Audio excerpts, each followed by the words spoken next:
Hello, everyone. Welcome back to another episode of Chasing Labels. I am your host, Andrew Cabral. This is episode number of Chasing Labels, number 193, getting ever so close, I guess, to the next big milestone, which will be episode number 200, which will be coming sometime down the lane. But we are back here once again. For those of you who are just joining us here for the first time, welcome. For those of you who are not joining us here for the first time, but are a repeat customer, a fellow chaser, welcome back. For those of you who don't know what the general premise of the things we do here on Chasing Labels, we go over the last 2 weeks of announcements in the world of boutique label movie releases, home entertainment. It's not everything. It is many of the things. It's usually similar labels or similar types of labels every single month or so. It is usually things that I'm interested in adding to my collection. You may be interested in adding to your collection, or things I just find interesting in general. Over the last several episodes or so, we have had a series of special guests.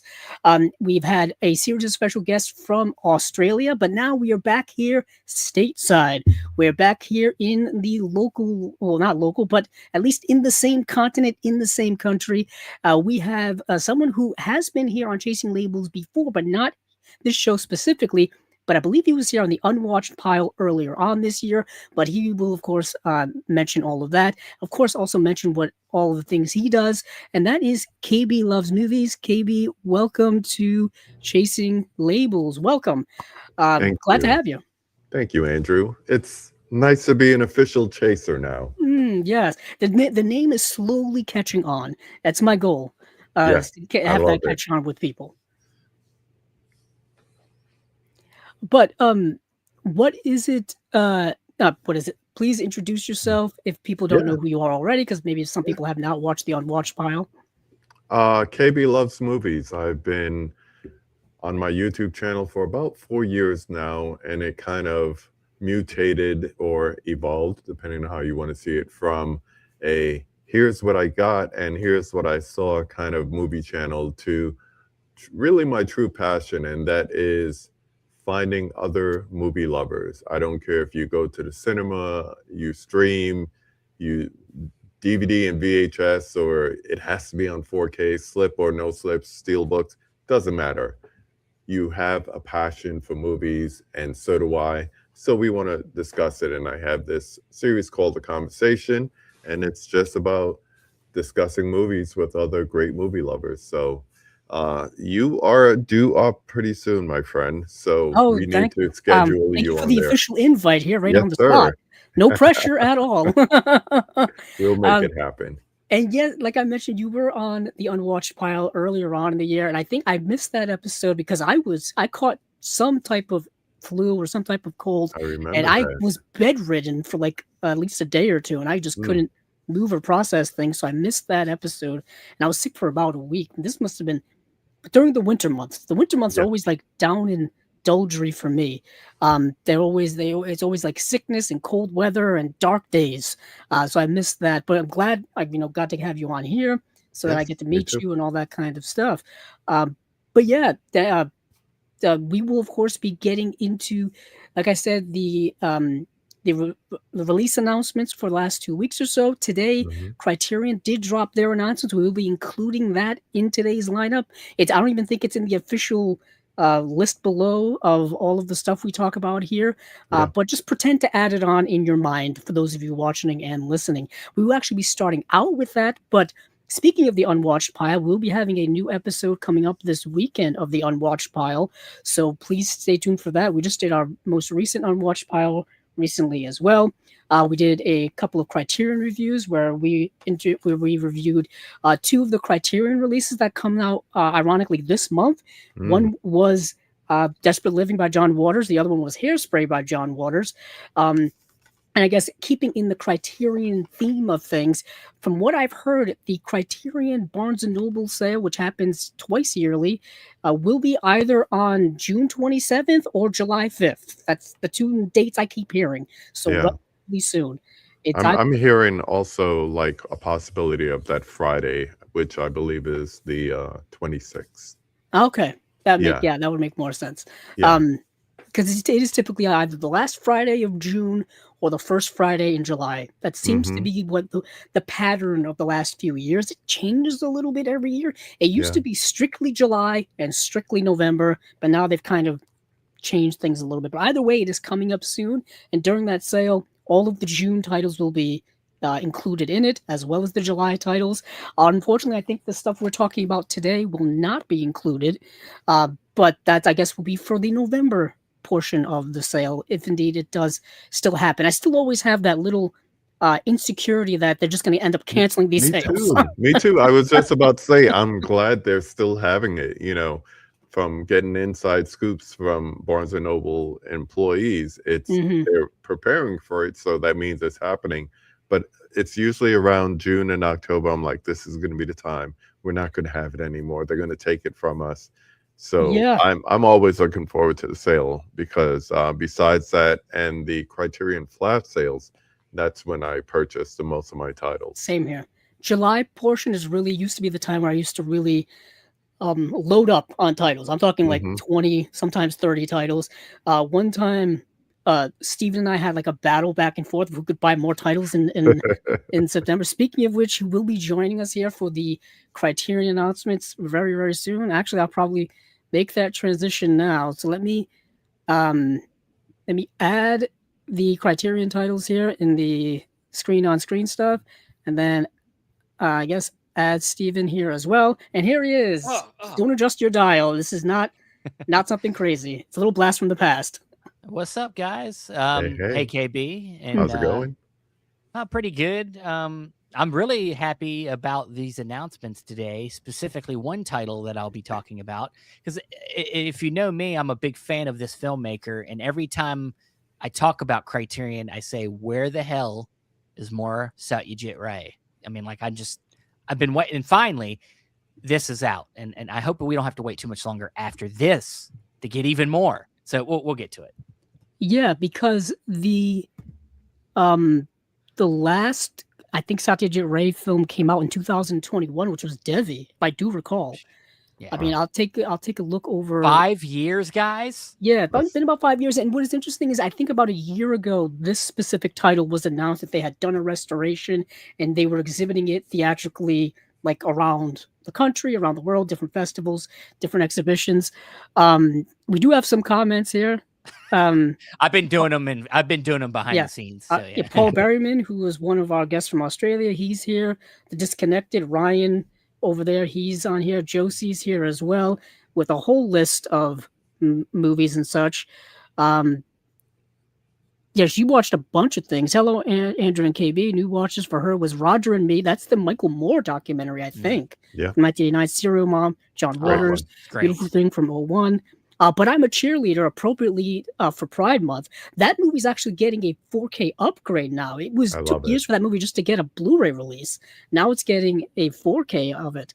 The Smiling Lieutenant, Society, and Jaman Jaman, which sounds familiar actually. But anyway, That's that song. Jamon, you tell me why. Oh no, that's not it. that's a different Oh song. no, come on. Never Yeah, mind. and then of course, That's Smash Mouth. Yeah. yeah, JB44 is keeping the Chasings name alive. I love it. But Love it. yeah, let's go over to Criterion.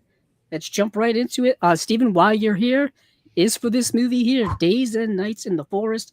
Like I said, this movie had recent restoration, recent theatrical exhibition by Janus Films, and then now here is the 4K of it.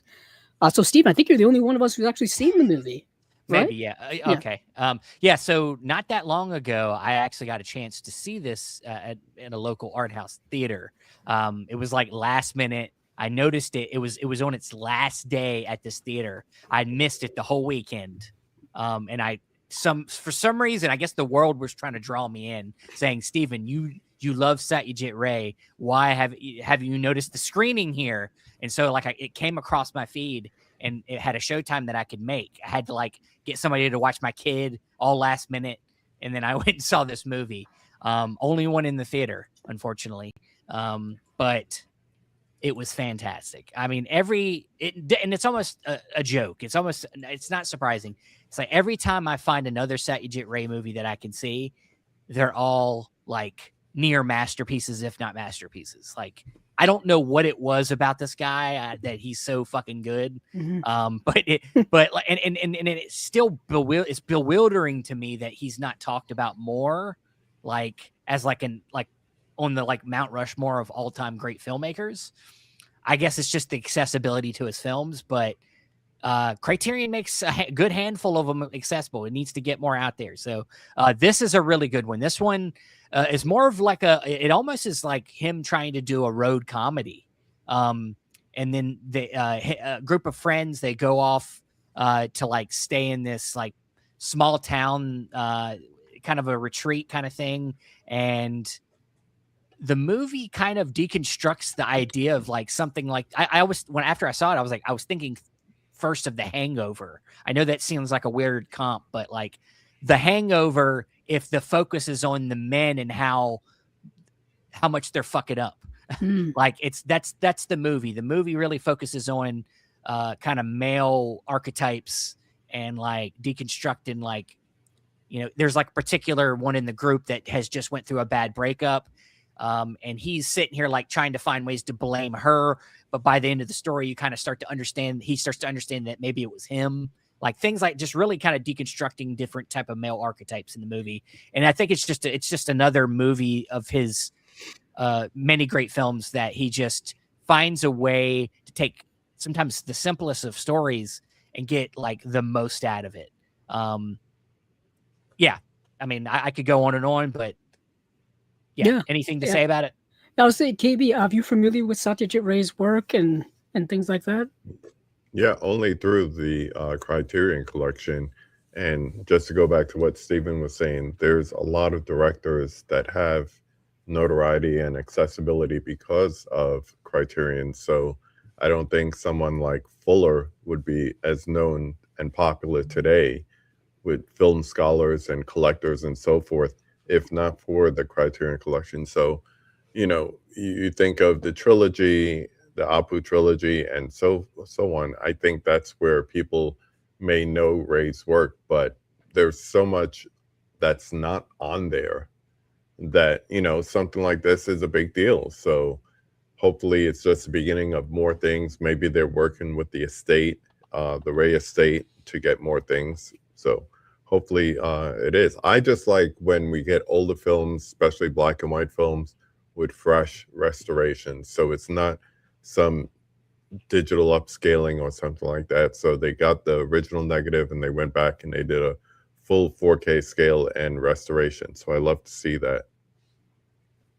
Yeah. So similarly, I think to, I guess, a lot of people discovering Ray's work through Criterion. That's where I did. When the I+II trilogy came out, I said this before, I'll say it again, there was so much buzz around it when it came out on Blu-ray initially that it just made me want to see it. And once I did see it, I was just completely blown away by his filmmaking ability, really filmmaking ability, and just the stories and the characters within the stories, the richness of them.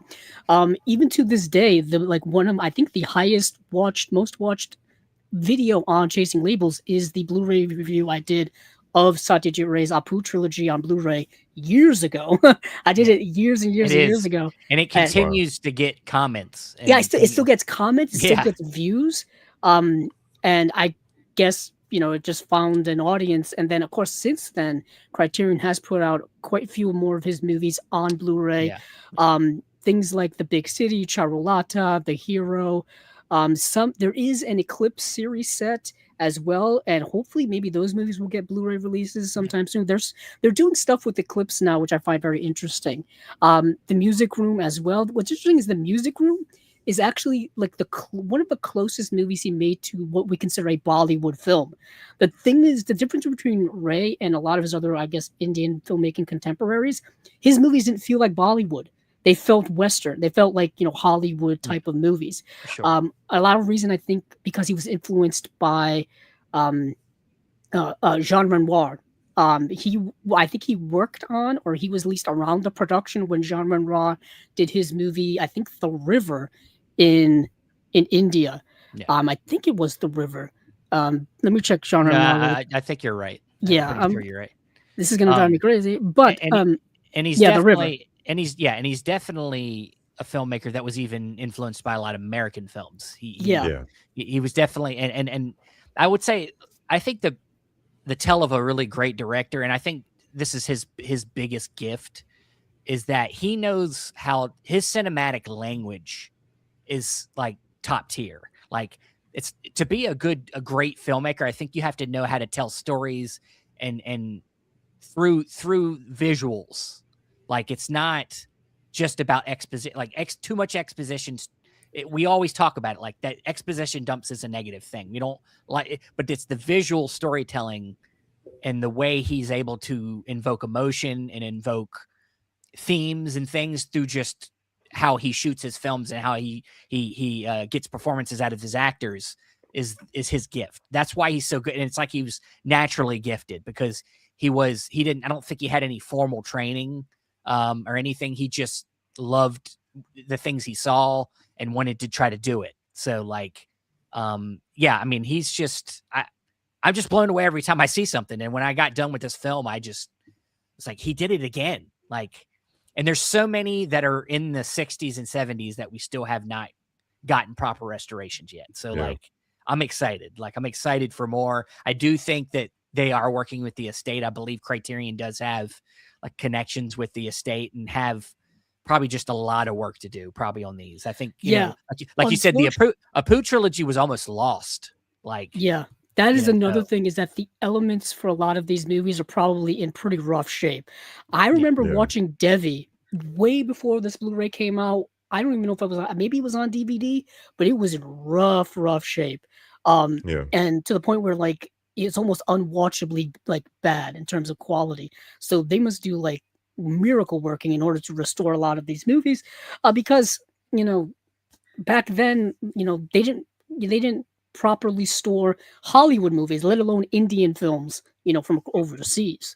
But let's just read, Stephen, I don't know how much longer you want to stay on. No, go ahead. Whatever you wanted to, are you done with this film? No, I'm just going to read off the little blurb here and then go over the special features. That was about it. So, wooden director Satyajit Ray's greatest achievements begins with the deceptively easy grace of a buddy comedy, only to give way to darker moral shading.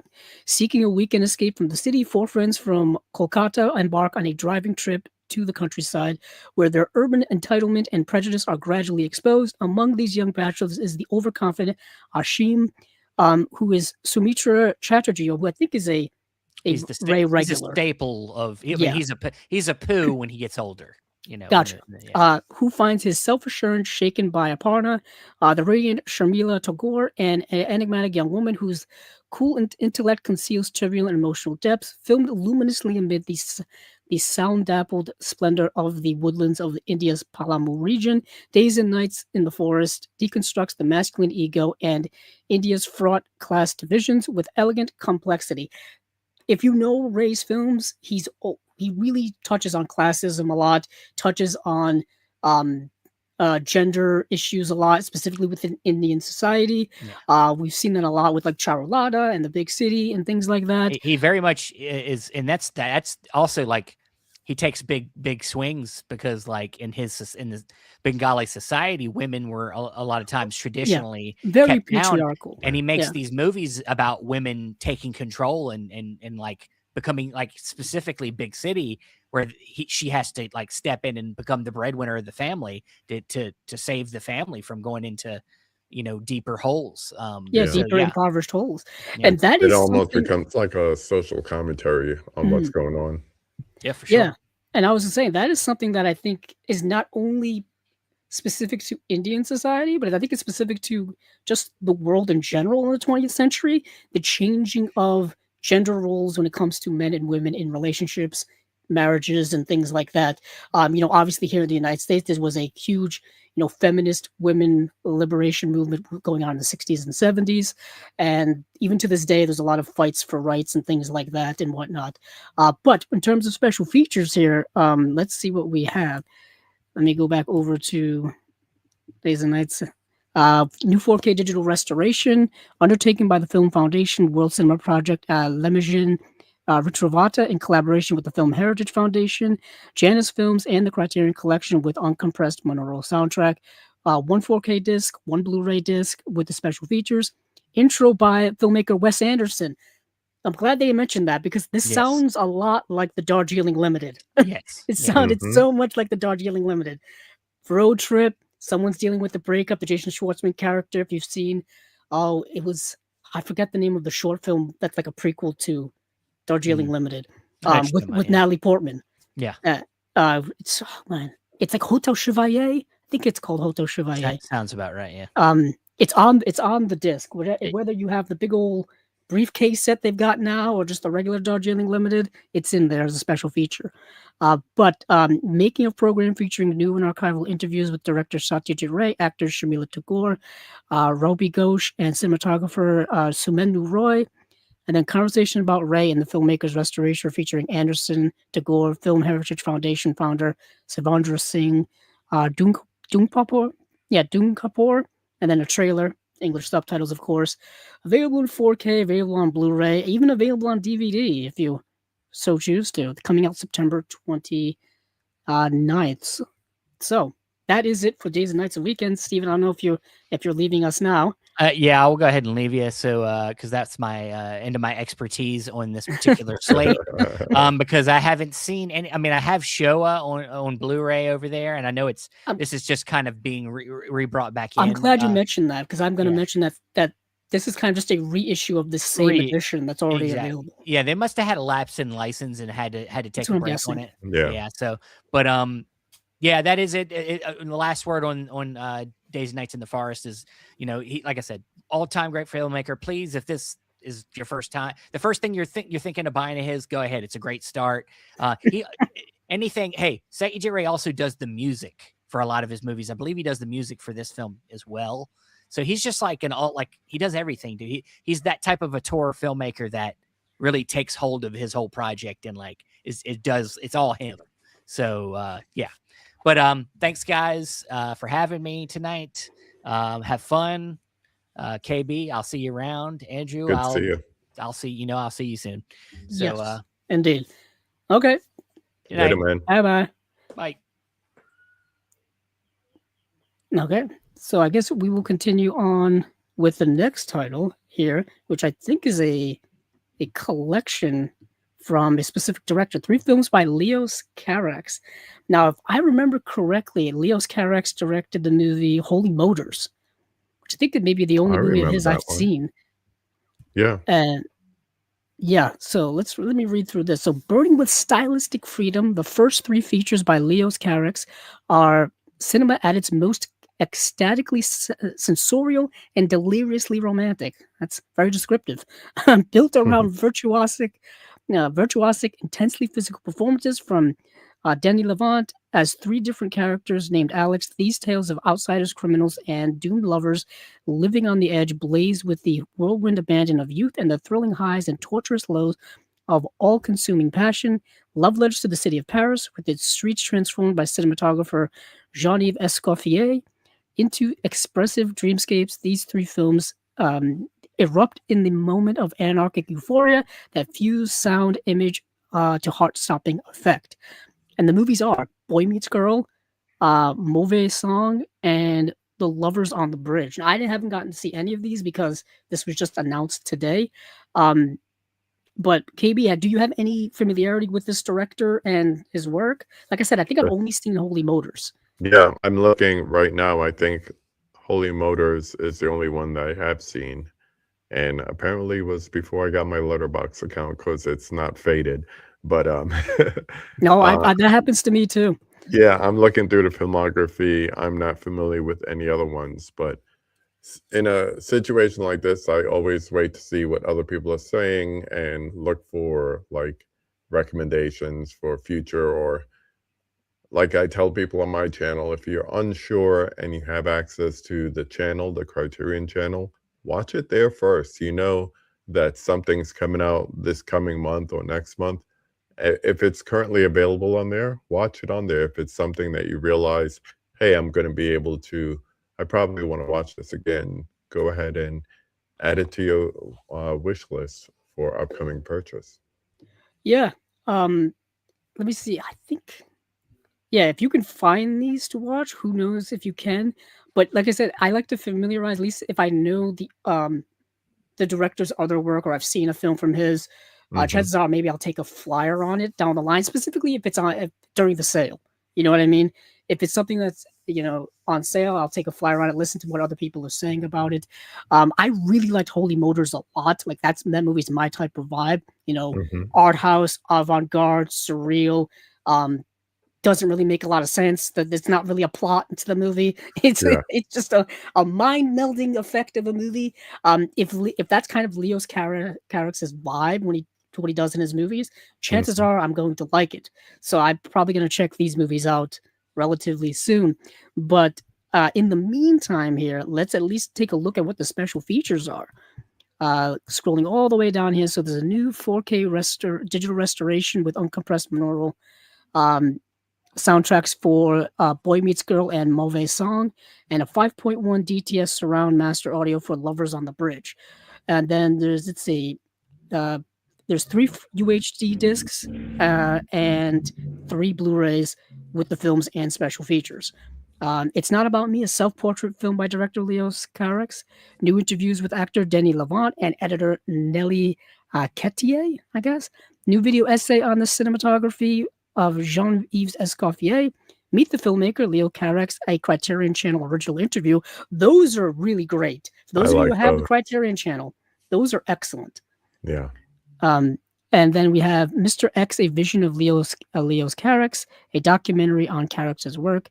Le Pont Neuf des Amants, which is a 1991 documentary on the making of the main set for The Lovers on the Bridge, deleted scenes, rushes, screen tests, behind the scenes footage, and trailers. Um, yeah, that sounds interesting, at least to me. Uh, so three films by Leos Carax, and then next we have a movie that just came out last year. Now this was like the yeah. big international, critically beloved movie of last year, The Secret Agent from Brazil. Um, Now, have you seen this movie, KB? So here's the story. I want to hear it. I always try to watch all of the Oscar nominees Same leading here. up to the Academy Awards. And for the last 2 years, I've had trouble getting to the international films. So I just watched the winner from last year, which is I'm Still There. And Mhm. then I was supposed to go and see this. My wife even wanted to go and see this. I think she likes the way Wagner looks, but um, neither here nor there. But I never got a chance to go out and see it. So I'm actually looking forward to this coming out. This is probably the only way it will be released, at least here in the States. This will be, and I don't do this often as much as I used to, this will be a blind buy for me. And Nice. I'm looking forward to it.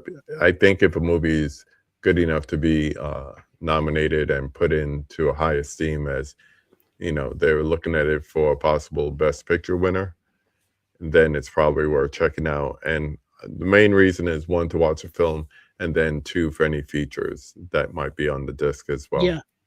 So similarly, I do also try to watch as many of the nominations as possible. Mhm. International, the Best Picture nominees, even actor, actress, etc., Shorts. right? And I I think, get deep. I get into the shorts and everything, the yeah, I got to the documentary shorts. I get shorts. to the shorts too. The Yeah, shorts are tough to find, really I, tough sometimes. You got to go I know. digging. Yeah, Uh, Even international. I've always said this.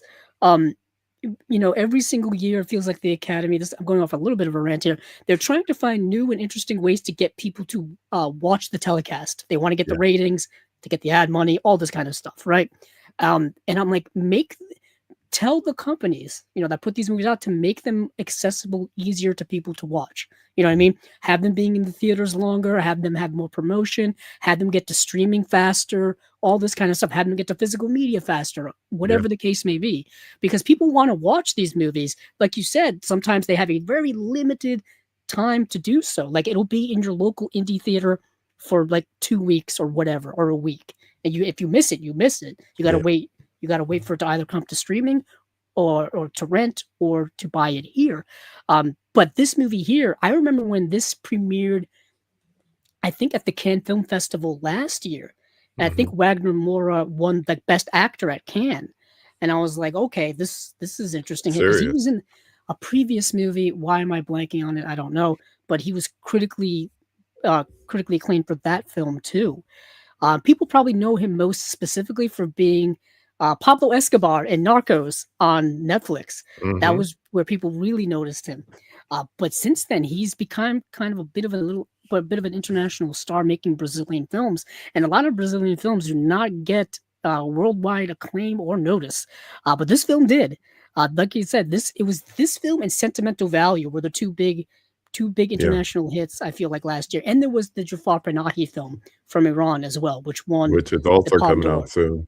which is coming out soon. Yes. Yeah. And it's so, Criterion is really making a notice of putting out a lot of contemporary international hits, which is great because we finally get them instead of having to wait years for them to show up.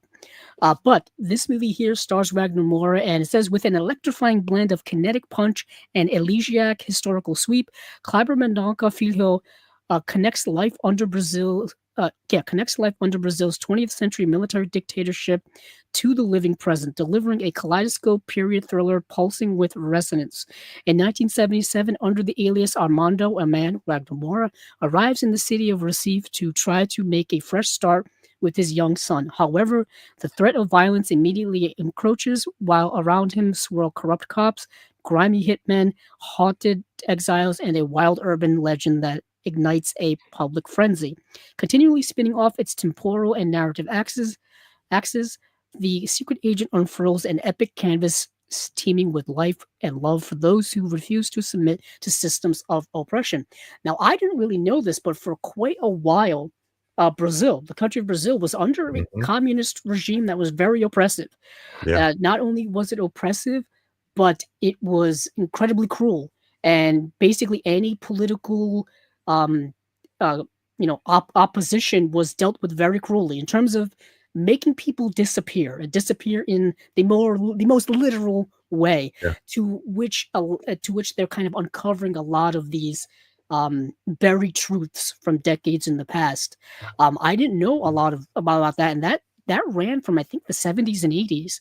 It was a Hmm. prominent time for a communist dictatorship in Brazil.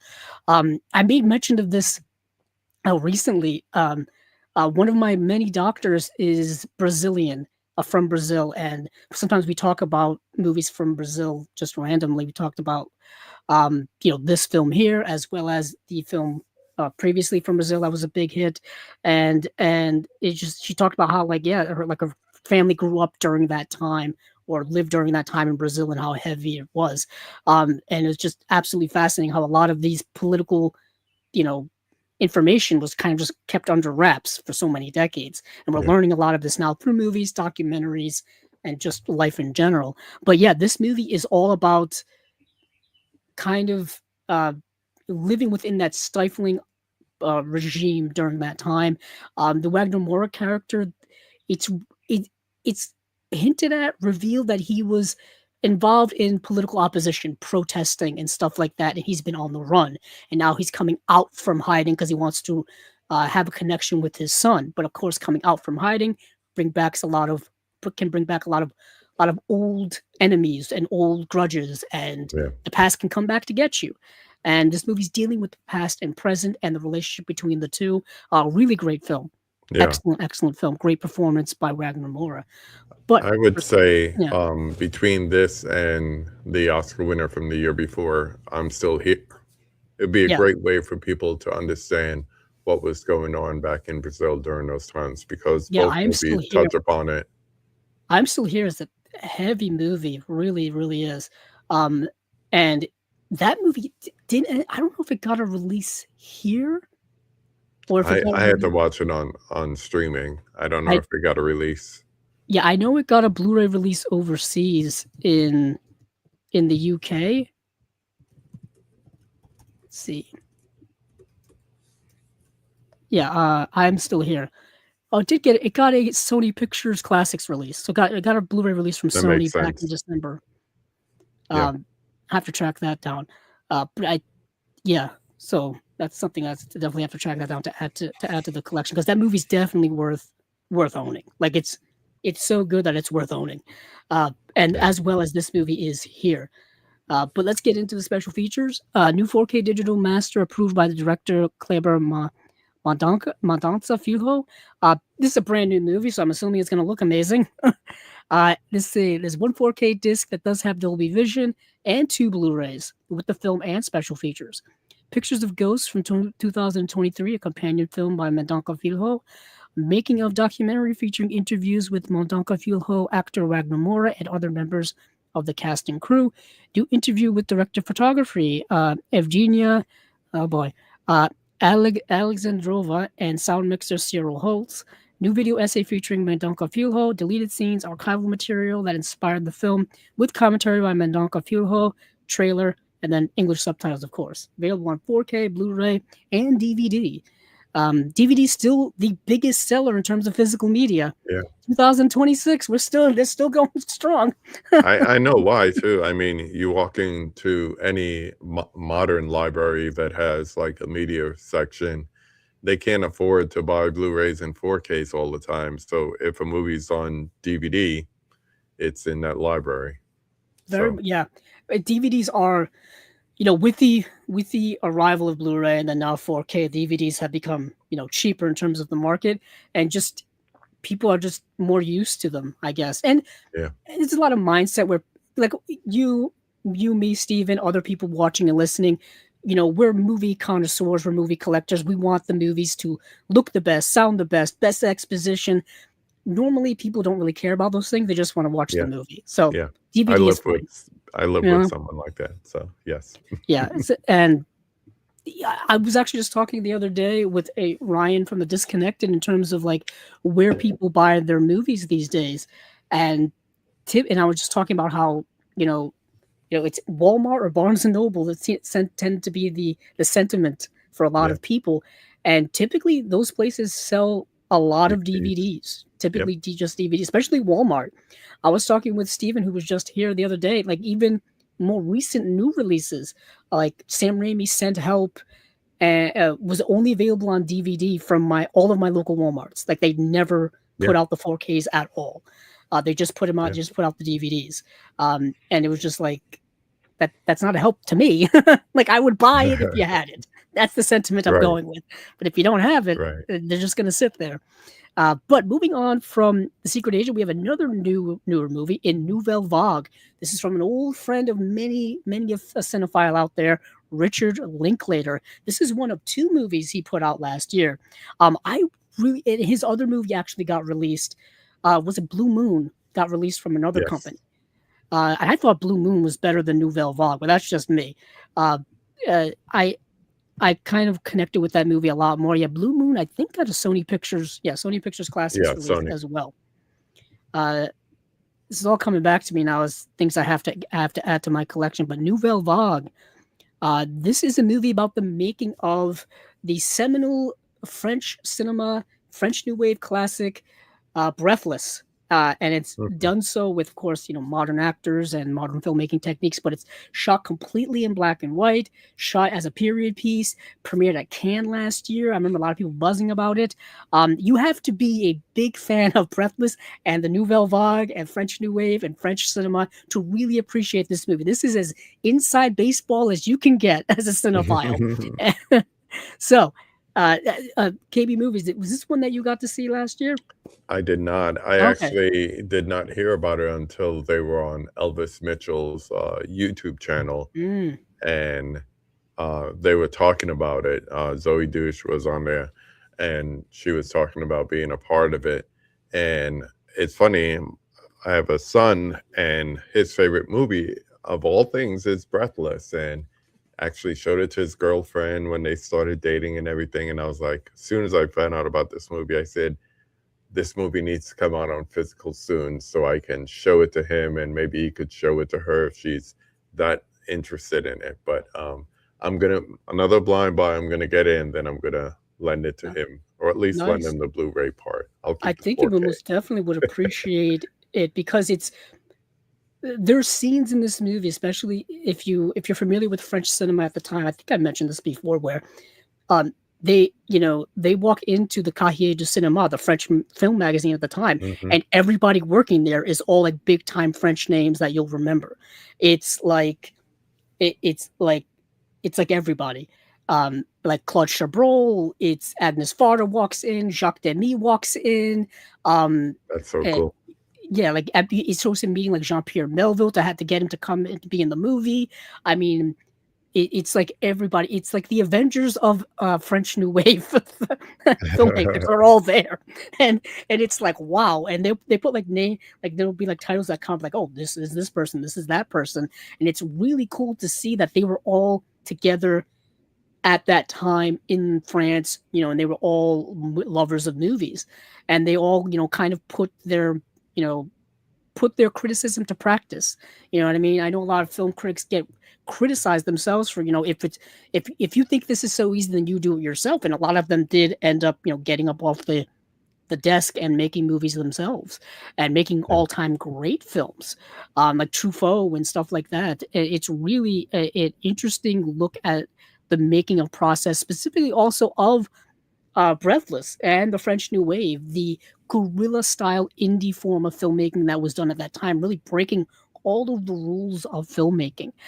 So it's 1959, and a young Jean-Luc Godard, who is portrayed by Guillaume Marbec, is the only one among his film critic peers at Cahiers du Cinéma not to have made a feature film. Determined to put his revolutionary cinematic ideas into practice, he brings his small crew and 2 stars, an eager unknown named Jean-Paul Belmondo, and a wary Hollywood expat Gene Seberg, portrayed by Zoe Deutsch, onto the streets of Paris to shoot Breathless, an adventure in unfettered creativity that would soon upend the way movies are made. With this enthralling love letter from one cinematic maverick to another, director Richard Linklater captures with buoyant humor and effortless charm the intoxicating joy of being young, breaking all the rules, and making art without boundaries. It is all of those things. There's a new 4K digital master of the movie. I mean, the movie is brand new, so it should look good.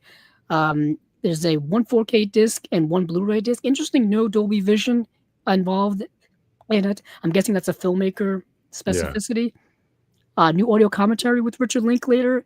The Making of Nouvelle Vague, directed by Lucy Sada. There's an interview with Linklater and actors Zoe Deutsch, Aubrey Dolan, and Guillaume Marbec.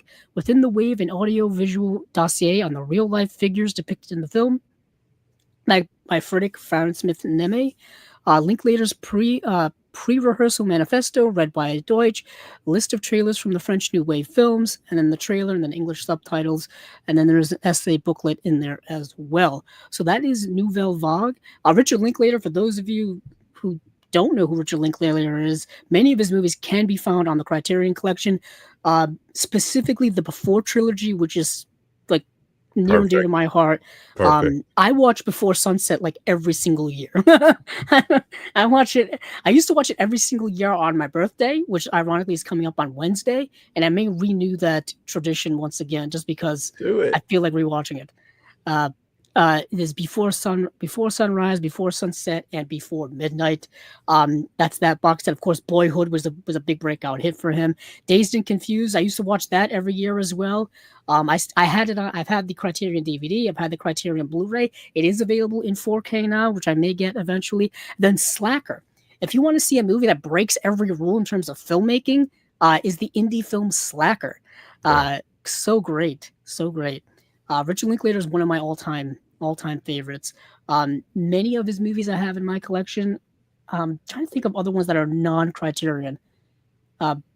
Completely, ironically, I have one here. One of his recent movies, Where'd You Go, Bernadette? Not a big hit with most people. Starring Cate Blanchett. I actually have it was one of the last Blu-rays I think that Fox put out before the merger with Disney.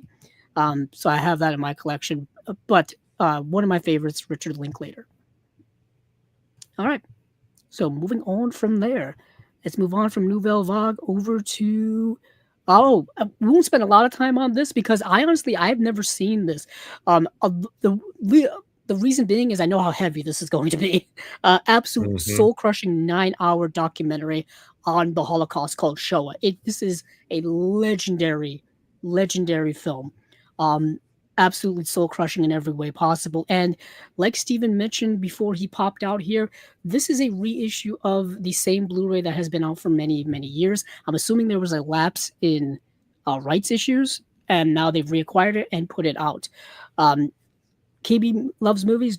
Are you aware of Showa and its prominence in cinema history? Really? It's a one-timer for me. Mhm. I can't see myself adding this to the collection because it was rough to get through, and I don't see myself going through it again. There's a couple movies like that, but yeah.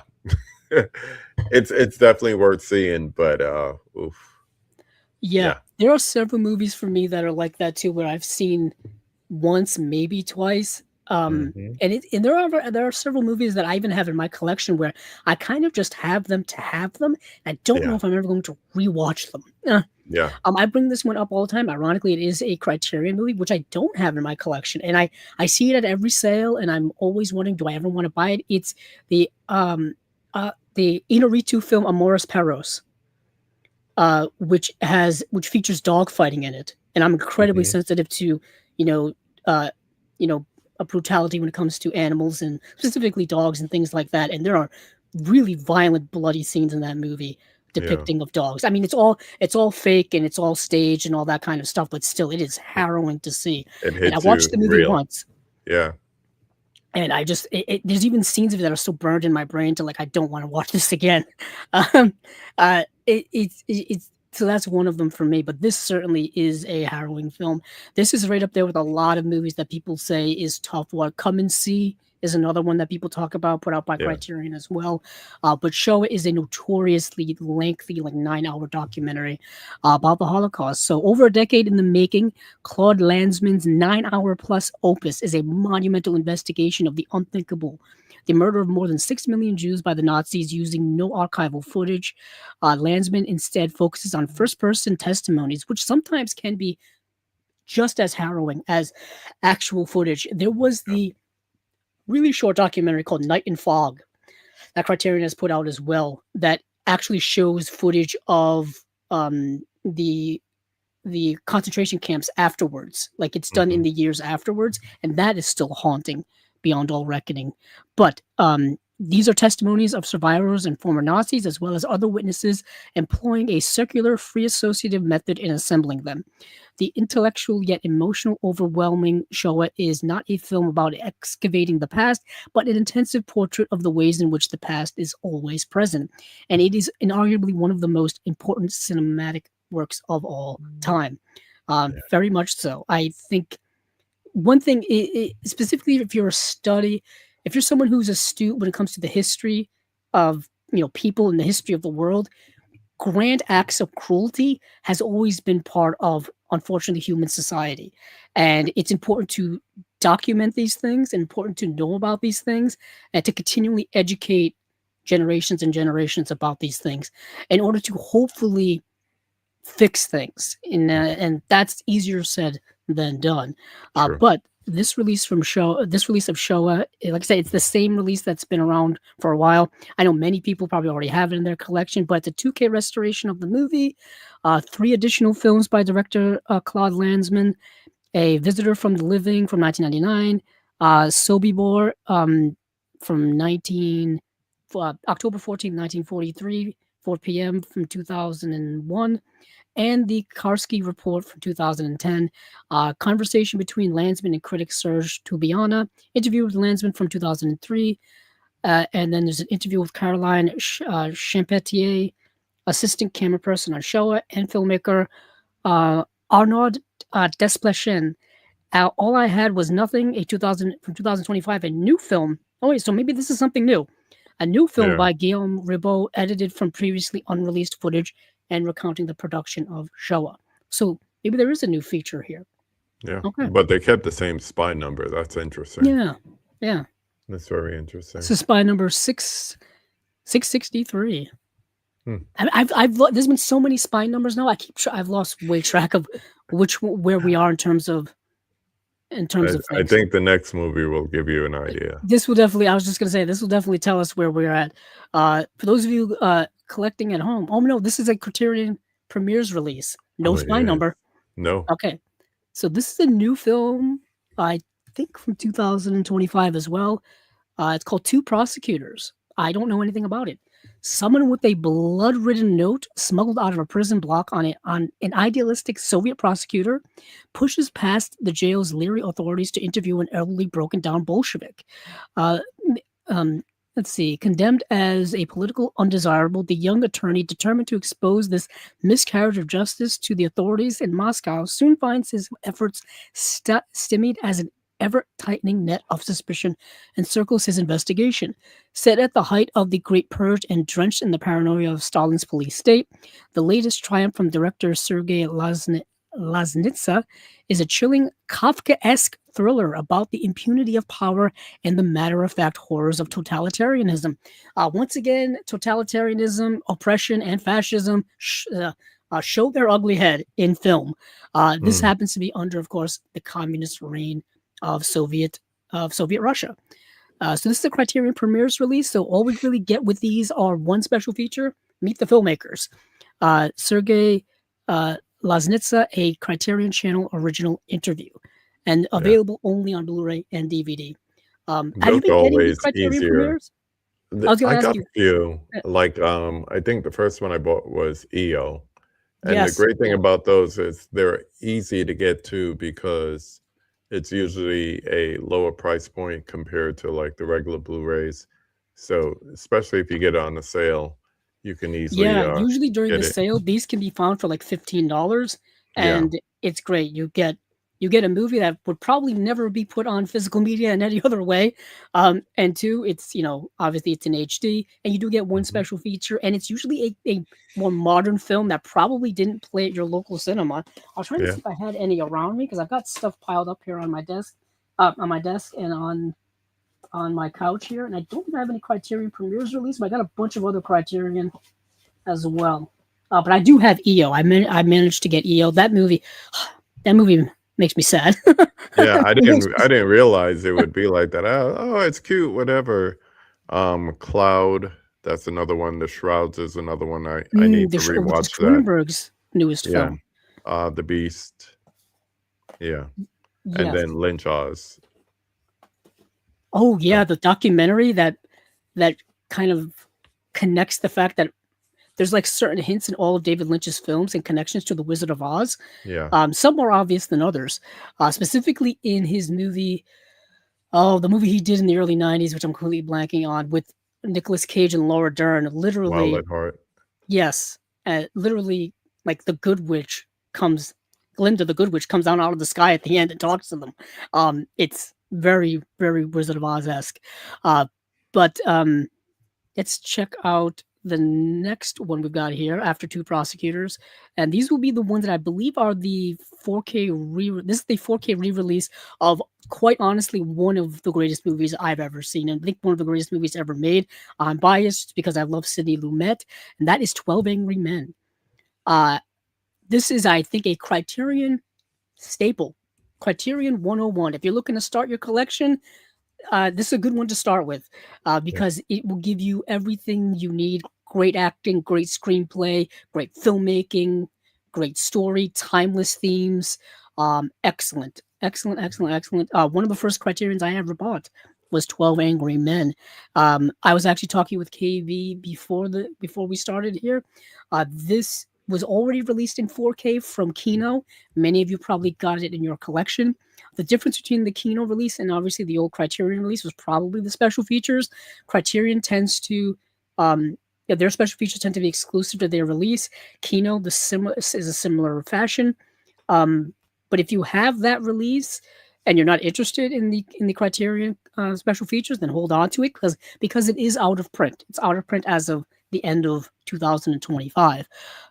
But since I have the old Blu-ray, I'll probably be upgrading to this. If you've never seen this movie before, I almost don't even want to talk about it because it's such a nice discovery for people. Yeah. It's set entirely in one area. It's a jury room. There's 12 men, 12 characters, and they're deciding the fate of this young man who's been accused of killing his father. And the movie gets into class prejudice, racial prejudice, all kinds of stuff like that, and it just becomes it becomes an argument and a conversation about all of these things that are appropriate to 1959 and also appropriate to today in terms of biases and cultural biases and all that kind of stuff. Excellent movie. KB, I believe you've seen it. Yes, I have. I have the Blu-ray, the Criterion Blu-ray of this, and then also the Kino 4K.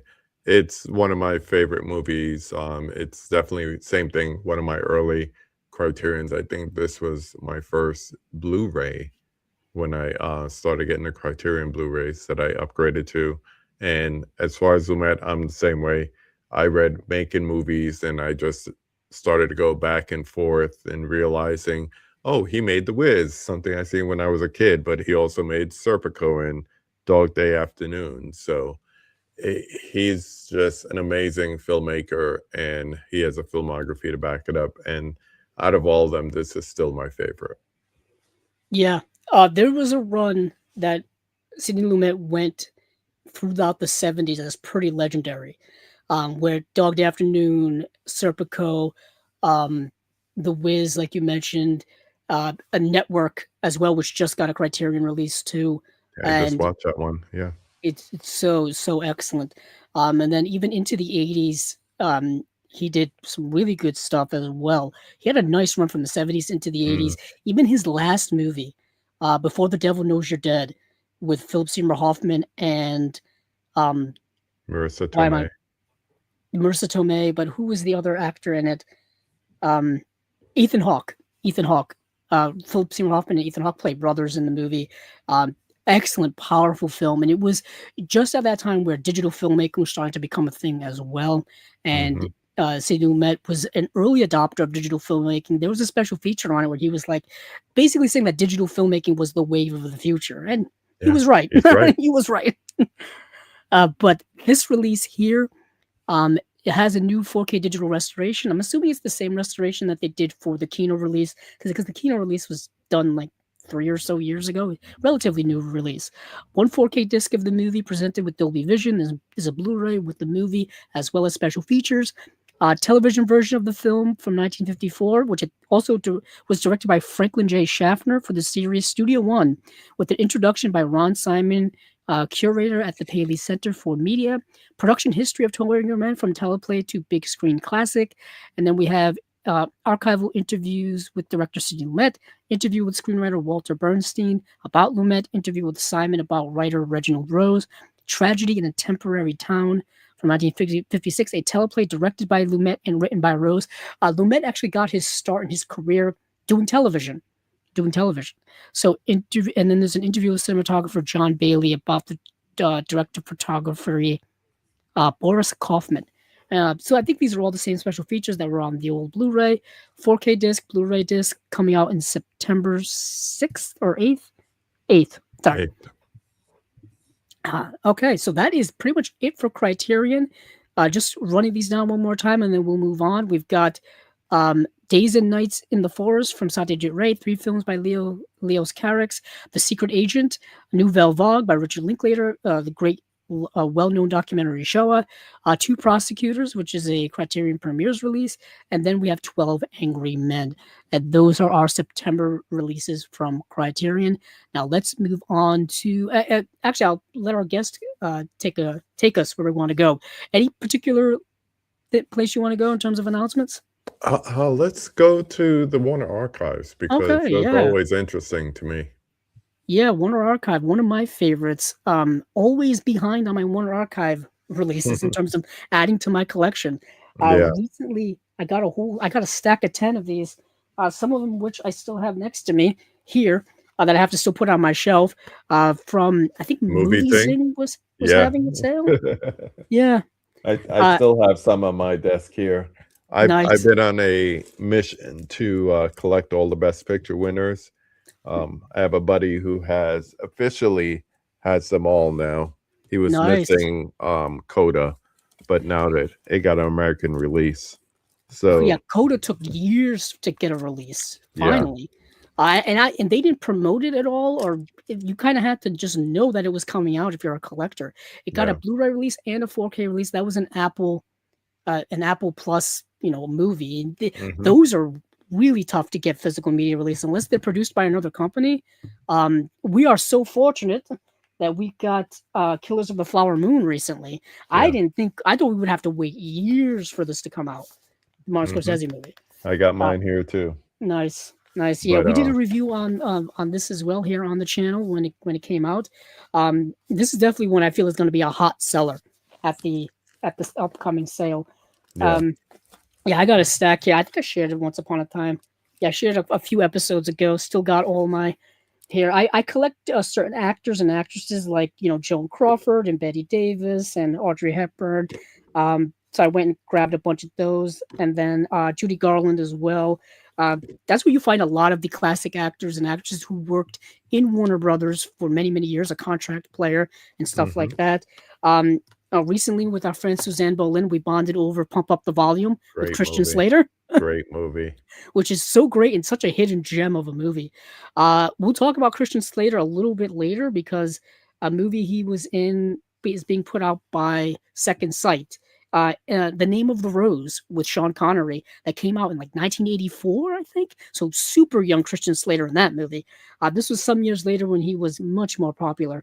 This is from 1990, so right around the Heathers time, which is I have to upgrade my copy of Heathers because Arrow put out a 4K of that last year, and I've got to upgrade my old Blu-ray copy of that. But let's get into the Warner Archive stuff that they just announced recently. They announced quite a few things. I think it was like 9 movies or so. We'll count them down. We'll go through them. Macao from 1952, Crime Wave from 1953, Colt 45 from 1950, The Keyhole from 1933, The Seventh Cross from 1944, Lily Turner from 1933, The Sisters from 1938, Presenting Lily Mars from 1943, speaking of Judy Garland. And then we have Random Harvest from 1942, Captain Horatio Hornblower from 1951, starring Gregory Peck. We have Bonnie Scotland from 1935, and A Midsummer Night's Dream from 1935. All titles are scheduled to arrive on the market on July 28th. So they're all coming out that day. Yeah. But some of these actually were pushed into August. So not all of these are getting released. I think like half of these got pushed into August, I saw recently. So this is a little bit of an older, obviously press release here. But either way, towards the end of July into the early part of August, these will all come out. Is there any one of these that particularly interests you? That you're looking to get? The first one, definitely. Jane Russell, Robert Mitchum, great acting. The thing about it is what's right there in bold, the fact that it's another restoration coming directly from the OCN, as we say. A lot of these movies, whether they were stuck on DVD or some even VHS, this is the first time they have any type of high def quality. So I like the fact that even though they're mostly Blu-ray, they're not settling with 2K restorations. They're going right for the 4K restorations. So even if we don't get a 4K of these, at least we'll have the quality there for the disc to support it. That is the thing I keep saying with these Warner Archive releases over the last decade or so. They look amazing. Like the restorations they've been doing at Warner Archive have been nothing less than kind of perfect. Especially for a lot of these deeper catalog movies, which I've never really seen the light of day in terms of high quality releases. A lot of these movies either were on DVDs or on burn on demand DVDs through Warner Archive, which obviously are not the best quality. The older DVDs, like I mentioned, but in terms of getting these in high definition is kind of amazing. And to get new restorations is all you can really ask for. And I say this every single time, I sound like a broken record. You may not even get special features with these. And if you do get special features, they'll just be carryovers from the old DVDs. But what the real magic when it comes to these is, like you said, the high quality of the way in which the movies look. That's the real magic. That's what you're paying for. And especially with Macao, which stars Jane Russell and Robert Mitchum, two of my favorites, this is definitely one that I will be getting. I'm big on film noir, so definitely film need noir. to get it. I'm trying to get, there are certain actors and actresses I'm trying to get all of their films, and Robert Mitchum's definitely one of them. And so I've got to add this to the collection at some point. So when I'm doing like late night work, because usually I do a lot of stuff like past midnight and whatnot. So I'll just have TCM on Yeah, just in the background, and they were playing. And TCM plays their best stuff past midnight. I don't know what's going on there, all the but noir stuff is then. yeah, the noir. But yeah, I think it may have been noir actually, because it was bleeding over from like Saturday into Sunday. Usually Sundays Hmm. when they do the Noir Alley stuff. Yeah, Speaking of which, we had the Czar of Noir here on Chasing Labels, Eddie Eddie Muller is Muller. going to be on the Highlight of commentary. my life. This was 2022, and this was before we were doing video and Hmm. whatnot. And this was like May-ish around that time. So it was like a month before my birthday. We had the Czar of Noir on, and he was promoting stuff he was doing with Flicker Alley, because he and Flicker Alley team up to put out a lot of like really deep catalog noirs through his Hmm. Film Noir Foundation.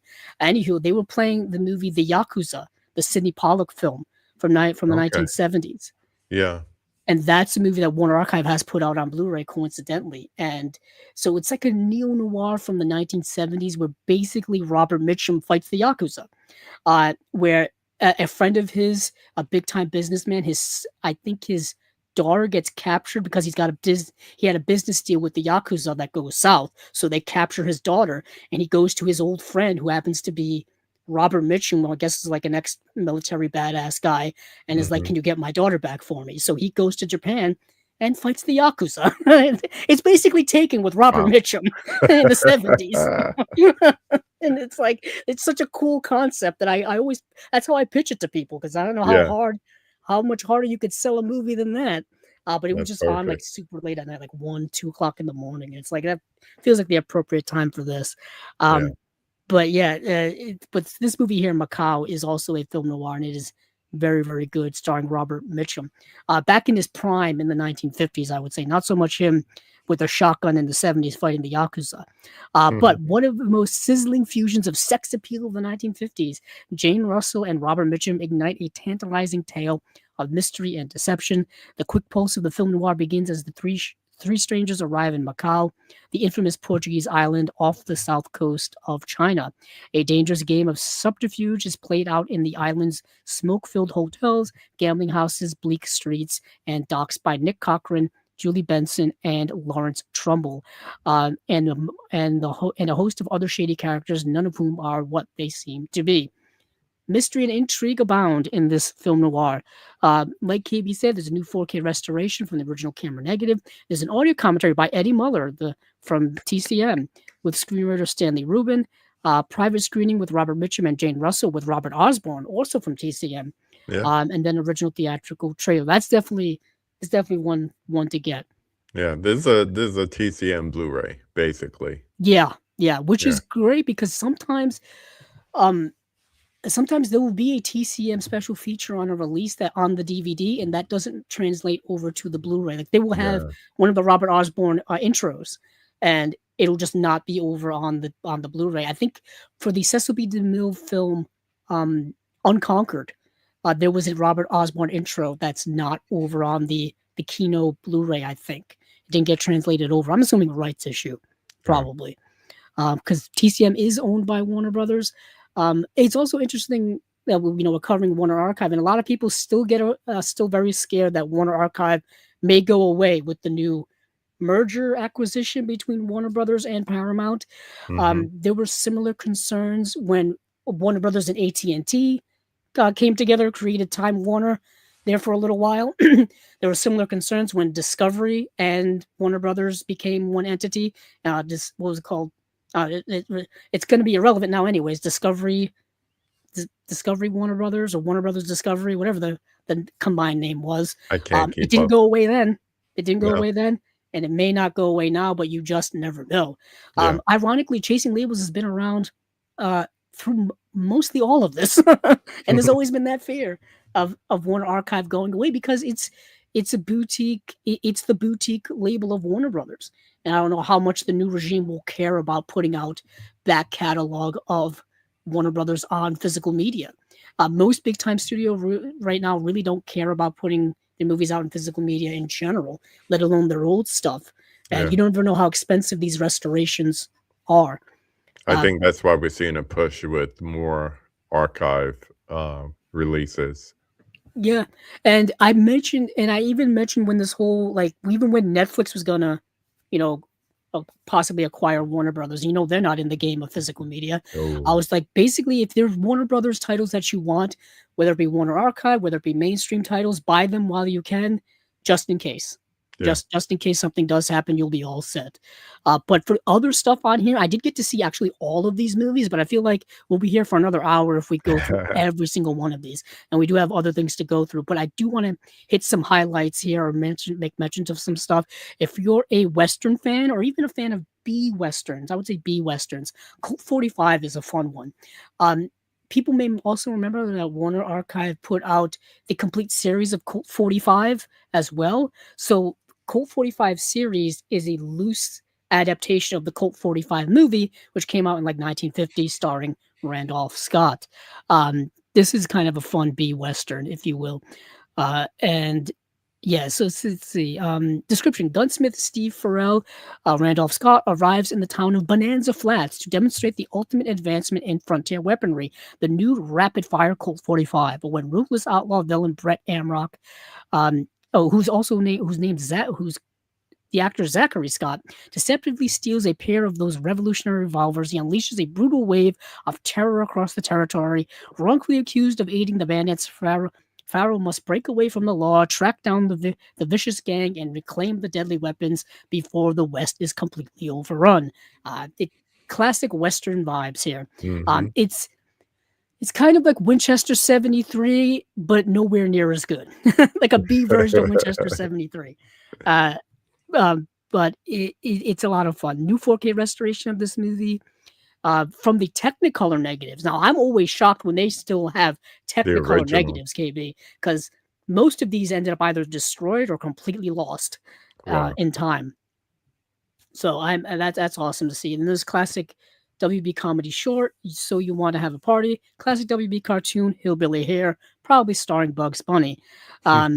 And let's see, some other good stuff here. The Keyhole, which stars Kay Francis, who's one of my favorites, and George Brent. I think this is a pre-code film. I love getting pre-code films. Like pre-code films are my jam. Yeah. Yeah, so I always kind of like to scoop them up when they get Blu-ray releases too. Kay Francis and George Brent co-star in this infectious pre-code classic, directed by signature panache by Michael Curtiz. Michael Curtiz directed many, many movies. There's a new Steven Spielberg movie out right now called Disclosure Day. Steven Spielberg took many, many things from Michael Curtiz and incorporated into the way he makes movies. So if you've seen a Spielberg film, you've seen a lot of Michael Curtizisms in the movie, especially Indiana Jones. He took a lot from his movie Adventures of Robin Hood, which I would love to get a 4K release at some point, and he incorporated that into Raiders of the Lost Ark. But Kay Francis portrays Anne Brooks, a socialite with complicated marital status. She's married to an older, wealthier gentleman while not being quite properly divorced from her unseemly ex. Anne flees to Cuba to untangle her circumstances with her suspicious husband not far behind. He hires suave detective Neil Davis, portrayed by George Brent, to tail her and gather evidence against Anne.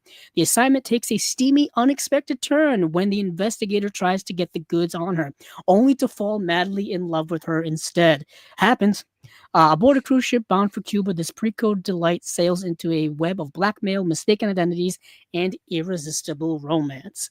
As these things happen. New 4K restoration of the film from the original camera negative. There's a WB cartoon, Buddy's Day Out. There's a Popeye cartoon, Wild Elfings. That's kind of cool. And yeah, that's a nice pre-code film. And then you have this movie called The Seventh Cross, which is kind of like The Great Escape. Kind of. So somewhere in Nazi Germany, there is a concentration camp, and in that camp there are 7 crosses, one for each of the men who dare to escape. There's the Great Escape analogy there. One by one, the Gestapo hunts down the 7 and returns them to the crosses and obviously death, until there is 1 cross left and 1 man is trying to escape it. This is directed by Fred Zinnemann. Fred Zinnemann is a great director. He won 2 or 3 Oscars for his work. Fred Zinnemann, he directed The Search. He directed High Noon. I think From Here to Eternity is also Fred Zinnemann, which is an excellent film. But the star of this movie is Spencer Tracy, one of my favorites. He's the man on the run in this film, and Hume Cronin is a great character actor. Jessica Tandy is in the film as well. Let's see, there's Agnes Moorehead is in the film too. This tense, terse, and gripping wartime thriller both plumbs the depths of the human depravity and soars to the heights of human charity and sacrifice as one man's journey through hell restores his faith in mankind. New 4K restoration of the film from the best preservation elements, 3 MGM shorts by Fred Zinnemann himself. There's a, let's see, I don't want to hit all of these or else normally I would just go through all of these, but because this is all my stuff. This is all stuff I love. So let me just hit the highlights here. So the sisters, I think the sisters in presenting Lara Mars, Lily Mars, and the Random Harvest. Those will be the three, and then we'll move on. Just because Random Harvest I know is a favorite for many, and the sisters stars Betty Davis, which is awesome. It stars Betty Davis and Errol Flynn.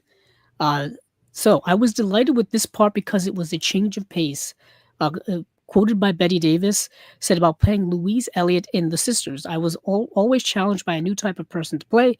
Louise is the most appealing type of person, a warm, intelligent woman who loses her heart to a charming ne'er-do-well, Errol Flynn, who marries, then deserts her. It takes the pandemonium of the San Francisco earthquake and 2 years of heartache to reunite them. That kind of giving up the whole story there. But this movie takes place between 1904 and 1908. It centers around three sisters and their subsequent marriages and their lives, but it really concentrates most primarily on Betty Davis's character as well as Errol Flynn for obvious reasons. This movie came out in 1938. These were two big stars of the 1930s. That would make a lot of sense to do that. And you get the movie from pretty much their perspective. And if you're big fans of Errol Flynn and Betty Davis, I don't think I could sell you harder on the movie than that.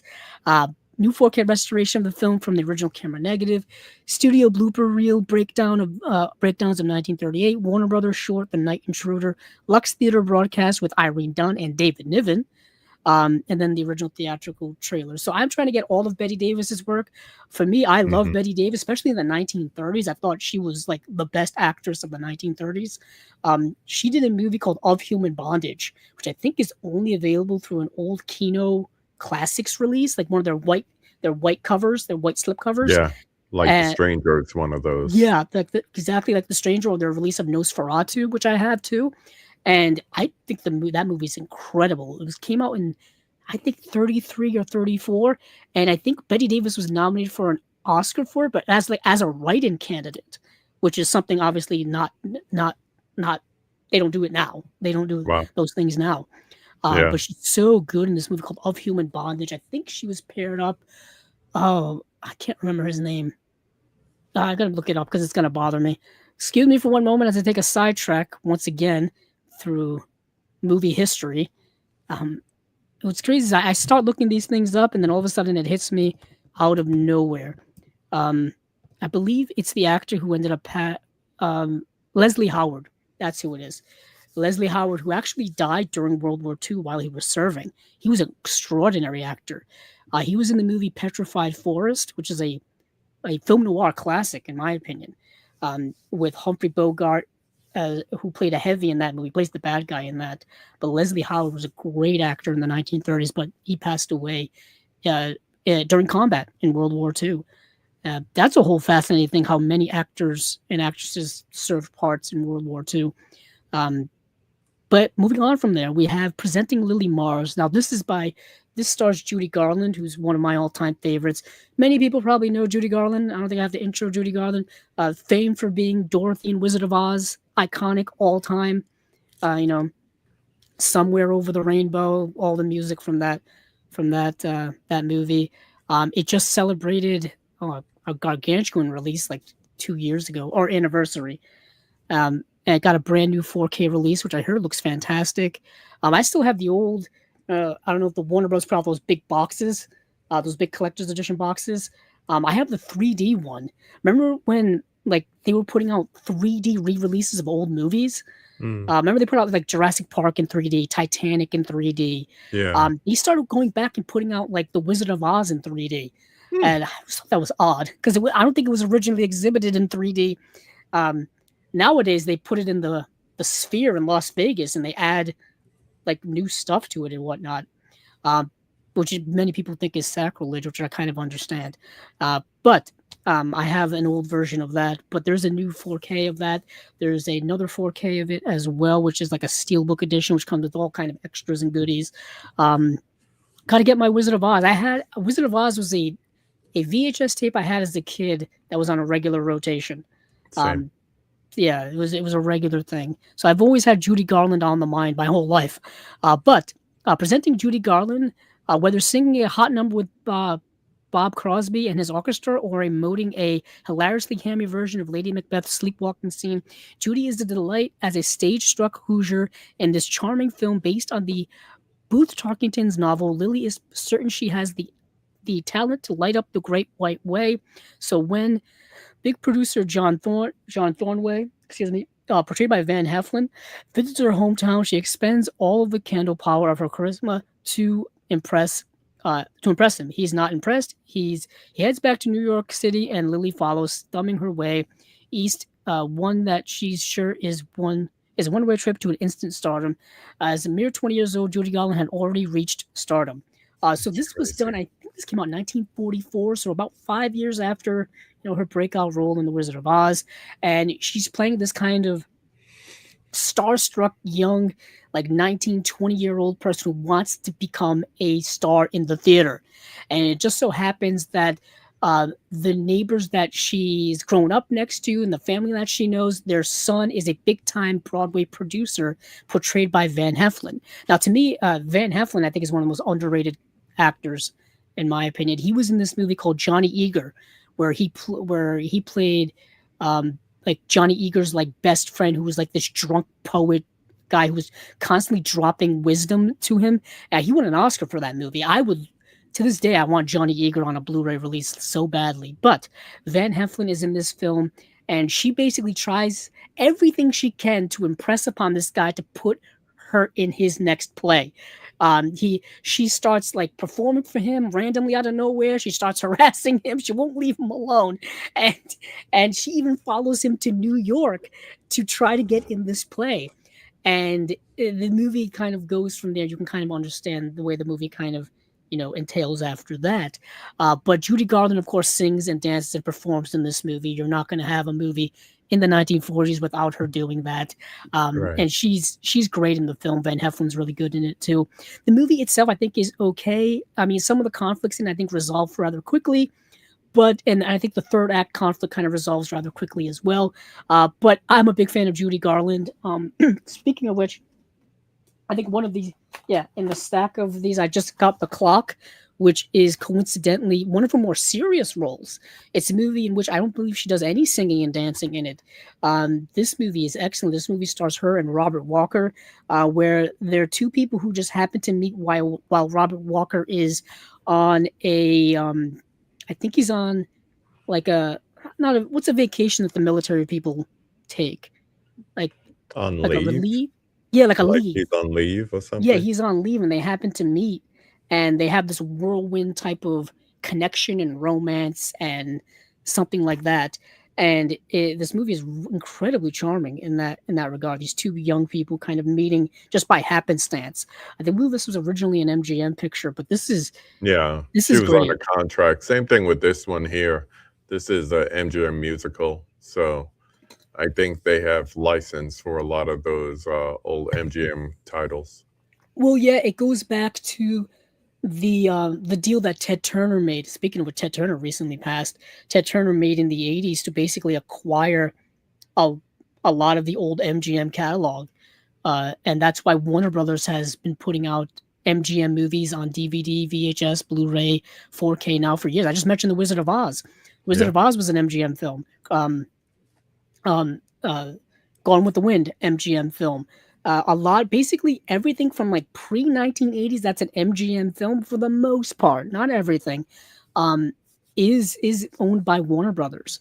MGM has got to be one of the most complicated catalogs in terms of who owns what. Like Amazon owns stuff now because they own MGM. Yeah. Some of the stuff is just kind of out there. You see some MGM titles get boutique releases so randomly. I just mentioned I think we talked about Arrow releases last time here on the show, and an MGM title was like Bill and Ted's the second Bogus Journey. Like Yeah. that's an MGM title. And I mentioned that one of the producers over at Arrow, Michael McKenzie, he worked on it, and he made mention over on his Facebook that due to the contract they had with the MGM for the title, they couldn't make any changes in terms of adding new features or adding things to the booklet or anything like that. So they just had to kind of like carry everything over. And I believe those things are like studio dependent and contract dependent, depending on the studio. But Warner Brothers has owned like MGM back catalog stuff for a very long time, and even to this day. So all of the old Judy Garland stuff, because she was a contract player at MGM with Louis B. Mayer famously kind of abused her and stuff like that, and and her parents were terrible to her, and which led to her having all kinds of complications later on in life, which is why she passed away so young. She passed away in her 40s, I believe, in the 1960s. But Judy Garland has always been one of my favorites. So we'll just do random harvest, and we will move on to the next thing that we will be talking about here, just to kind of move things along a little bit. Paula Smith, portrayed by Greg Garson, is the Secretary Industrialist Charles Rainier. Is the Secretary of Industrialist Charles Rainier. That makes more sense. She's also his wife. What do you know? What Charles does not know, shell-shocked World War I, he doesn't recall his days as her husband. John Smith. Doesn't recall her days as her husband, John Smith. Advised not to endanger Charles's fragile mental state, Paula cannot openly reveal her identity. She must find other ways to remember their life together. From the novel by James Hilton, who did Goodbye, Mr. Chips and Lost Horizon, two movies that have been adapted into films as well, comes one of the great sentimental romance movies. Garson's Paula, along her same year triumph as Mrs. Miniver, established her persona as the strong, self-sacrificing wife. Random Harvest gathered 7 Academy Awards, including Best Picture and Coleman as Best Actor, and also reaping a box office harvest as the year's number 4 hit. 4K restoration of the film from the best preservation elements, some MGM shorts as well. Yeah, Random Harvest is considered a real golden age classic. It's interesting they mentioned Mrs. Miniver as well, which is also another one from that era that's very well regarded too, starring Greer Garson. So I think that's good. I do want to mention this one though. A Midsummer Night's Dream. Why? I'm a bit of a fan of Shakespeare. I do like my poetry. I do like my classic literature. And any Shakespeare adaptation, I'm always interested in. I did get to see this, and I think KB, I believe you've seen this movie years ago as well. I have to admit, I was poking around on your letterbox to get a little inside track here. Actually, I went to okay. I wasn't being a spy here. I went to a Midsummer Night's. Yeah, I went to a Midsummer Night's Dream, and I saw KB. I saw you on there, having seen the movie. Yeah. But this movie is interesting to me because it's done in 1935, starring a range of actors and actresses at the time, and it is pretty much a straightforward adaptation of the Shakespeare play. It's not an easily digestible form or adaptation of it at all. So I want to make mention that if you're a fan of Shakespeare and you've got the ear and the mind for Shakespeare, this one may be for you. But if you don't, it's not really that accessible to you as a viewer. James Cagney doing Shakespeare. I never thought I'd see that, but here we are. Here we are. Now you got me looking back on when I saw it. So that was right before COVID that I saw this. Over-the-top performances by Rooney and Cagney, but fun to watch. That makes sense. And it makes when I was watching it, I had that in mind, and I'm like, that makes sense. It's a theatrical adaptation, so the performances are always going to be over the top and emotionally fraught and all that kind of stuff.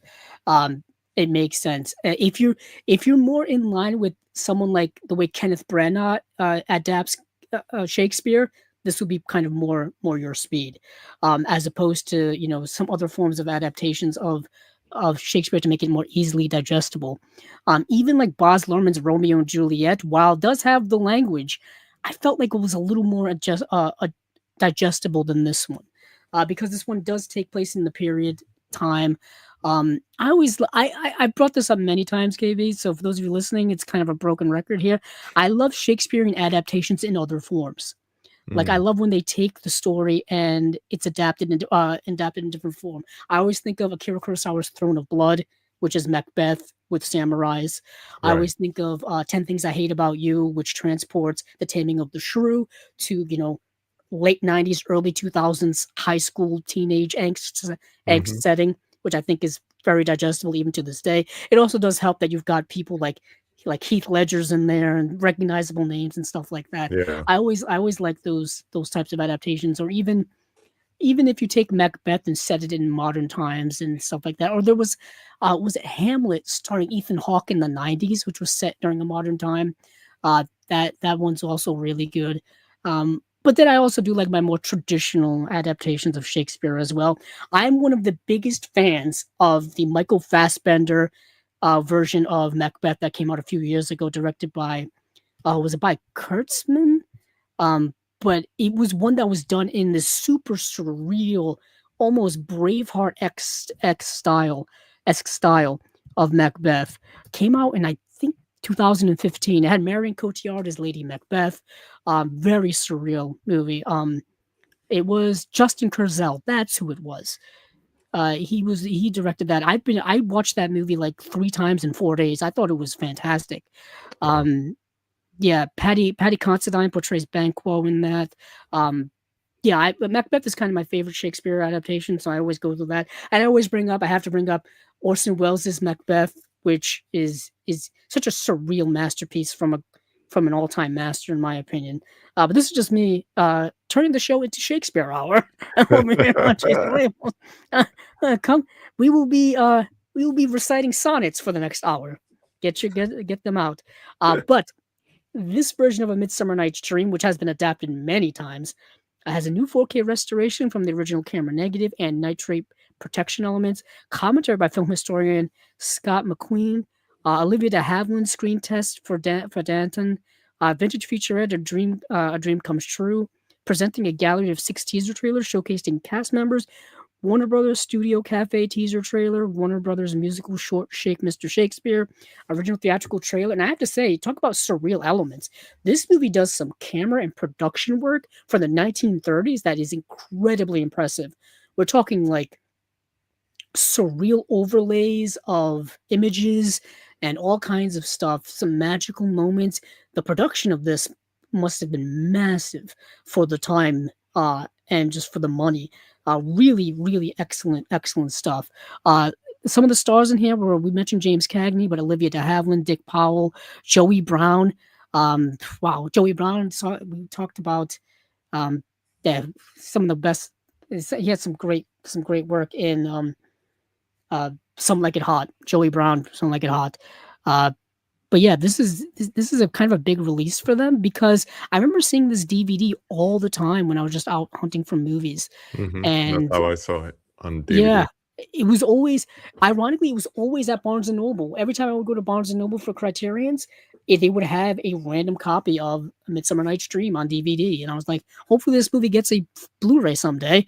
Well, 15 years later, here we are. Now today. Here we are. No time like the present.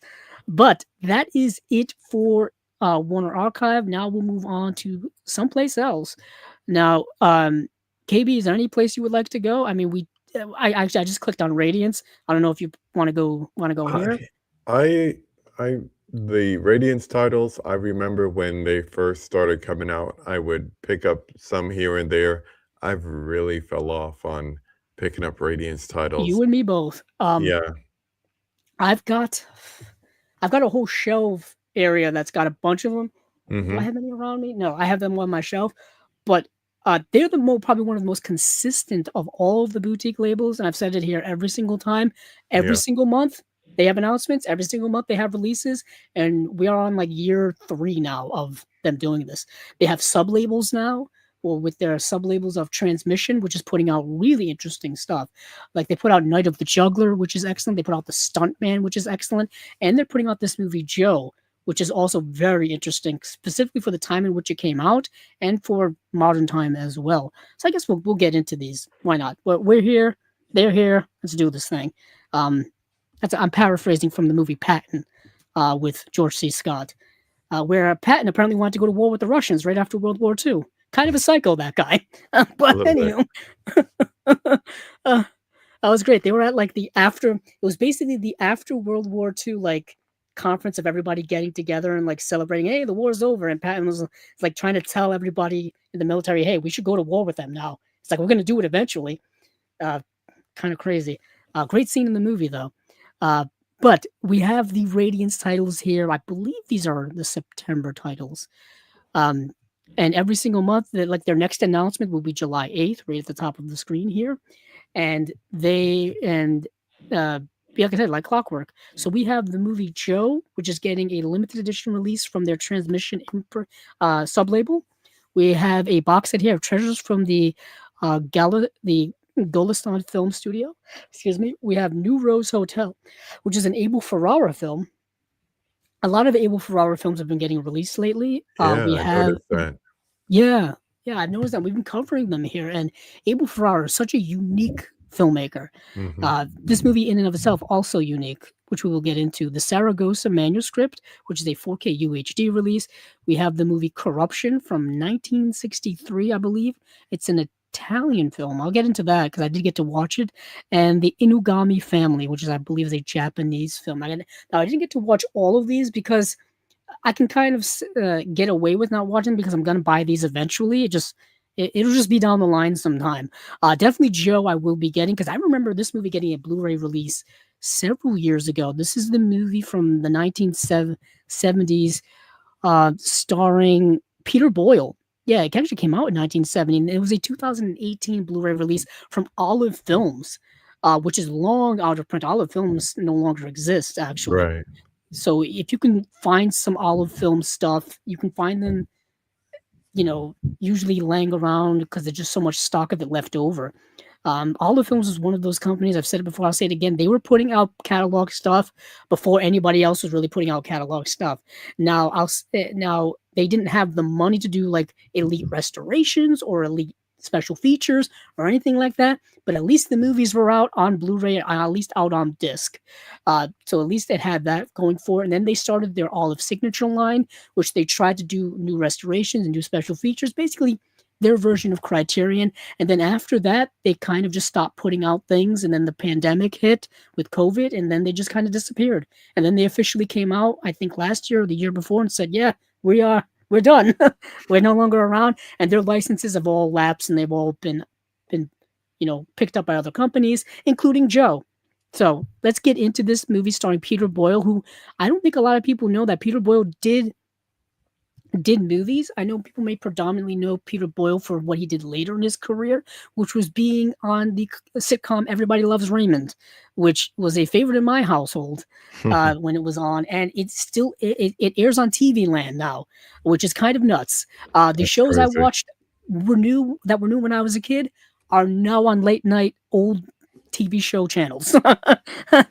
Time is moving fast. It's kind of nuts. 90s sitcoms and 2000 sitcoms are now considered old television. But Joe is an interesting movie set during its time, and also appropriately modern as well, or inappropriately modern because of the character of Joe that is portrayed by Peter Boyle in this movie. Now, I'll just read this here and see what they say. So, Keep America Beautiful. Okay. After his daughter, who's portrayed by Susan Sarandon in her first screen role, overdoses on heroin, wealthy New York businessman Bill Compton confronts her drug dealer boyfriend in a rage and accidentally murders him. Stunned, he retreats to a nearby bar and finds himself confessing his crime to a stranger, the charismatic yet deeply bigoted blue-collar factory worker Joe, a remarkable Peter Boyle. Without reading anything else, because I don't want to give away anything else, that's the inciting incident of this movie. That's where things kind of take off. And the character of Joe is one of the most racist, misogynistic, homophobic, transphobic pieces of crap you'll ever see in a movie. Like, there is no slur and no racial stereotype he is not going to identify with in this movie. Wow. Or like he's watching television and just ranting in this bar, and the people around him obviously know who he is, or they know the type of person he is because they're just ignoring him. And he's just ranting and raving about, people who are on welfare are all from a certain demographic. They're taking American taxpayer money. He's going on and on and on. And what is baffling to me, watching this from a 2026 perspective, there are people that still think like him that are walking around today. Not only are they walking around today, they are loud and proudly exhibiting these horrific, characteristics. Yep. And they're as bold as ever, whether it's 1970 or 2026. They're still here. This demented ideology that people like him have hasn't died in 50 plus years. You know what I mean? If anything, it's more emboldened today and has a platform more so today than ranting and raving at a local town bar, because we have the internet, we have social media, we have all kinds of stuff. But what happens is these two guys kind of connect on this really messed up level of like prejudice and hatred towards society, specific young people in society, and they kind of strike up this bond. And there's also like a class difference as well. This guy's like a wealthy New York businessman. The Joe character portrayed by Peter Boyle is a working class blue collar guy. One like lives in one lives in like a high rise apartment. One lives in like a lowly smaller home and whatnot. So they're from two different classes, but they have the same level of hatred for people that connects them both. I guess they're bonded through hatred, if you will. And then this movie kind of takes off from there. But this movie is also a cautionary tale of what that hatred can do and what it can lead to. The blind hatred and the bigotry can blind you towards a lot of things and can make you do things that are not good, that are evil. And sometimes people are blinded to that because they get emotionally overtaken by these things. And this movie explores that in 1970. Yeah, I was looking at that incredible. the director is the same person who did Rocky, which would be 5 years later from this movie here. Which is interesting to me because Rocky is considered kind of the ultimate American film. The rags to riches story, living the American dream. I mean, every single poster you see of Rocky, he's like draped in the American flag, which is actually a shot from, I believe, Rocky 4 as opposed to Rocky 1. But, Rocky's story is synonymous with the American dream. And it's so interesting how the movie Joe kind of shows the erosion of American society, or the erosion or the demented form of the evils of American society, while Rocky is the underdog story. It shows what the American spirit can do in terms of uplifting one out of their circumstances. I love Rocky. Rocky's one of my favorite franchises ever. I love the Creed movies as well. I think in terms of legacy sequels, how legacy sequels have become kind of a thing now over the last decade. I think those are some of the best legacy sequels in terms of being able to carry on the spirit of the original films and the spirit and themes of the original films. I think those have done a really good job. But Rocky hitting in the mid 1970s was also an interesting time, and we all know the story of Sylvester Stallone and all that. Heck, I think they're working on the biopic of the making of Rocky right now, which is supposed to come out. I saw them shooting that the other day. I don't know if it's coming out. Probably, if they're shooting it now, I guess is next year. That would be my guess. But it's interesting. And then John G. Avildsen will of course go on to direct The Karate Kid, which is kind of like Rocky, but in a teenage form. Another great franchise that has also had a legacy sequel with the Cobra Kai series that was on Netflix, which continued on that story in that same world. Very interesting.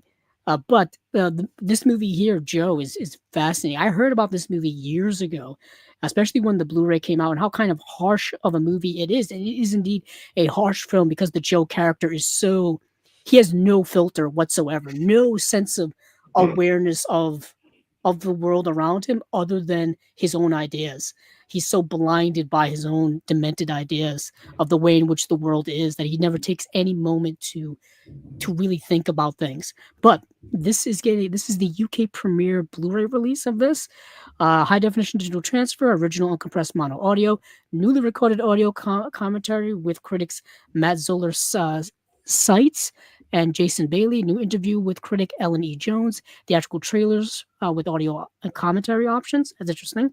from actor and producer Mark Edward Hoyk, Stills Gallery, and then there's a limited edition booklet, and then of course limited to 3,000 copies.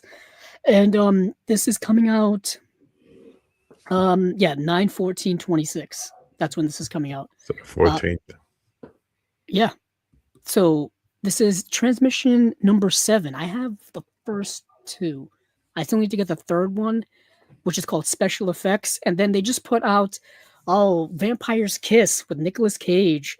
Yeah. Apparently they just added a new special feature to that, which makes me want to get that even though I have the MVD Blu-ray of it. Yeah, that's what I was just looking at. Yeah, and it has all the same special features from the MVD Blu-ray, and then I think they're adding one as well. But yeah, Vampire's Kiss. But I+II, it's tough to keep up on these. Also, when these go out of print, tracking these down can get quite expensive. I've mentioned it every time Radiance comes around. I'm missing a couple of earlier releases, and trying to track these down for a relatively nice price is impossible. It really is impossible. I was just You got to looking get at it from the eBay beginning. Yeah, since my birthday is coming up, I like to treat myself to things I've been trying to get, but I haven't gotten quite yet. Mhm. So I was on eBay looking for the End of Civilization box set that they put out. It was like I think it was the number 30th release or whatever, and that thing is so hard to get. And then I was trying to look for World Noir Volume 1, which is tough to get. And then I've got to see what else I'm missing. But I can't count them up now, but I've got a good range of them. And I got to keep adding, because if I fall too far behind, you never know how things can get. You get a covered in snow, like an avalanche of Radiance releases. But speaking of which, let's move on to the next release, which I know absolutely nothing about. So we will learn all this together. The treasures from the Golestan Film Studio. I didn't get to watch any of these, so this is just going to be me reading to you like it's bedtime. Treasures from the Golestan Film Studios. For the first time ever on home video. That already piques my interest. This collection presents the complete output from the iconoclastic independent Iranian film studio founded in the late 1950s. Wow, that's going back a time, specifically if you're familiar at all with the history of Iran. That's going back a ways. By a towering figure of Iranian culture, Ibrahim Golestan. The studio's earliest productions were documentaries that helped bring Iranian cinema to international attention, including The House is Black, directed by poet Farrokhzad. From 1961, the studio turned to fiction. 2 feature films were completed, including the pivotal Brick and Mirror, both of which are presented here. After years of circulation in compromised versions, sometimes altered by censorship, these classics, which map the origins of the Iranian New Wave, are now presented in restored and definitive versions. The 9 films in this box set move fluidly from prose, poetry to political allegory, achieving remarkable results that have inspired generations of filmmakers from Abbas Kiarostami and Jonathan Glazer. Okay. This intrigues me to no end, because it feels like film school in a box. It feels like this is something that's being uncovered and for us to learn about, and stuff that's been, not been in circulation for what seemingly has been decades. I'm definitely intrigued. So let's see. We have new 4K restorations of Brick and Mirror from the original camera negative by Cineteca de Bologna and Ekran Noir Productions / Ferodin Farouz under the supervision of Ibrahim Golestan. Let's see, we have outtake from Brick and Mirror, introduction by curator and Golestan Restoration Project collaborator, let's see, Ihsan Kashbakht, a visual essay on Ibrahim Golestan by Kashbakht as well, restoration program of 3 short documentaries. There's a restoration program of the Golestan's documentaries following his recurrent theme of the land and its people. There's a whole list of stuff here. Introduction to each program. There's a new 4K restoration of The Secrets of Jin Valley, treasures from the original camera negative. This is a massive box here. Introduction to by Ishan Kashbakht, See You Friday, Robinson, Mitra Farhad's award-winning documentary chronicling an exchange of ideas between 2 giants of cinema, Golestan and Jean-Luc Godard. on the Wow. meaning of the creativity in the twilight of life from 2022. For those of you keeping track at home, Godard passed away not too soon after that, I believe. Um, that's an hour and a half long interview between those two individuals. And then there's a booklet here as well, limited 3,000 copies. This is region free. It says region A, B, and C. Coming out also September 14th as well. So this is a massive box set from them. I'm curious how many discs it is. It says 9 films, but many of them, I think it's only 3 features. It looks like 3 features and then some shorts. So I'm assuming the shorts don't take up a lot of space on discs. So I'm not sure how many discs this would be. It doesn't look like it's in a box. It looks like it's in one of their standard Blu-ray cases. So we shall see. But that is, talk about undiscovered films. Next is a movie called New Rose Hotel, which is an Abel Ferrara film from, I believe, 2000 or 1999, around there. And this stars Asia Argento, who I believe they collaborated on a couple of films. So Abel Ferrara, who they say they credited him for Miss 45, which is the movie that just got a just got an Arrow 4K release last year, I believe. That movie is crazy. That movie's crazy. I saw that on the big screen. That is a crazy movie. Yeah. Oh my goodness. What a I would say it would be a treat, but it is because the movie's good, but also a difficult watch because it's dealing with sexual assault, but it's one of those rape revenge films where it has a whole subgenre in and of itself. Abel Ferrara, never the filmmaker to shy away from anything like that. He's one of those guys who's like Gaspar Noé, like Lars von Trier, like all these guys. They never shy away from what they put on screen at all. And because last time I had Tony Miches on and we talked about Irreversible and talk about a movie that doesn't shy away from anything. My goodness. But this movie here is an interesting film because it's told in this kind of lucid, kind of dreamlike aesthetic. I'll get into it here. It's got a plot. This movie stars both Christopher Walken and Willem Dafoe, as well as Asia Argento. An interesting cast here. Also, Christopher Walken is doing his usual Walkenisms in this movie, like the way in which he pronounces certain words. That it kind of took me out of the movie a little bit for a second. But here we go. Abel Ferrara directs cyberpunk pioneer William Gibson's neo-noir short story about industrial espionage. William Gibson wrote many cyberpunk, sci-fi, futuristic, dystopian works. His biggest, probably most well-known one is Neuromancer. That's actually the only one I've read. That's why I'm bringing it up. 2 extraction specialists, Fox and X. Fox is portrayed by Christopher Walken. X is portrayed by Willem Dafoe.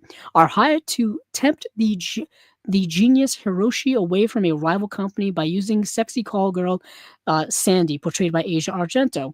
Featuring a variety of screens and footage, New Rose Hotel uses these mixed media formats to distance us from Hiroshi as an intractable presence that emphasizes the lack of control experienced by Fox and X, while also presenting a prescient view of our own engagement with screens and digital communications. Misunderstood upon release, Ferrara's feverish film has been reappraised in recent years and compared to David Lynch's exploration of perception and paranoia, newly restored and making its UK home video debut. New Rose Hotel is one of the finest examples of cyberpunk on film. Now, they say that, yet for me, this movie really doesn't utilize the cyberpunk aesthetic. So when I think of cyberpunk, I think of Blade Runner.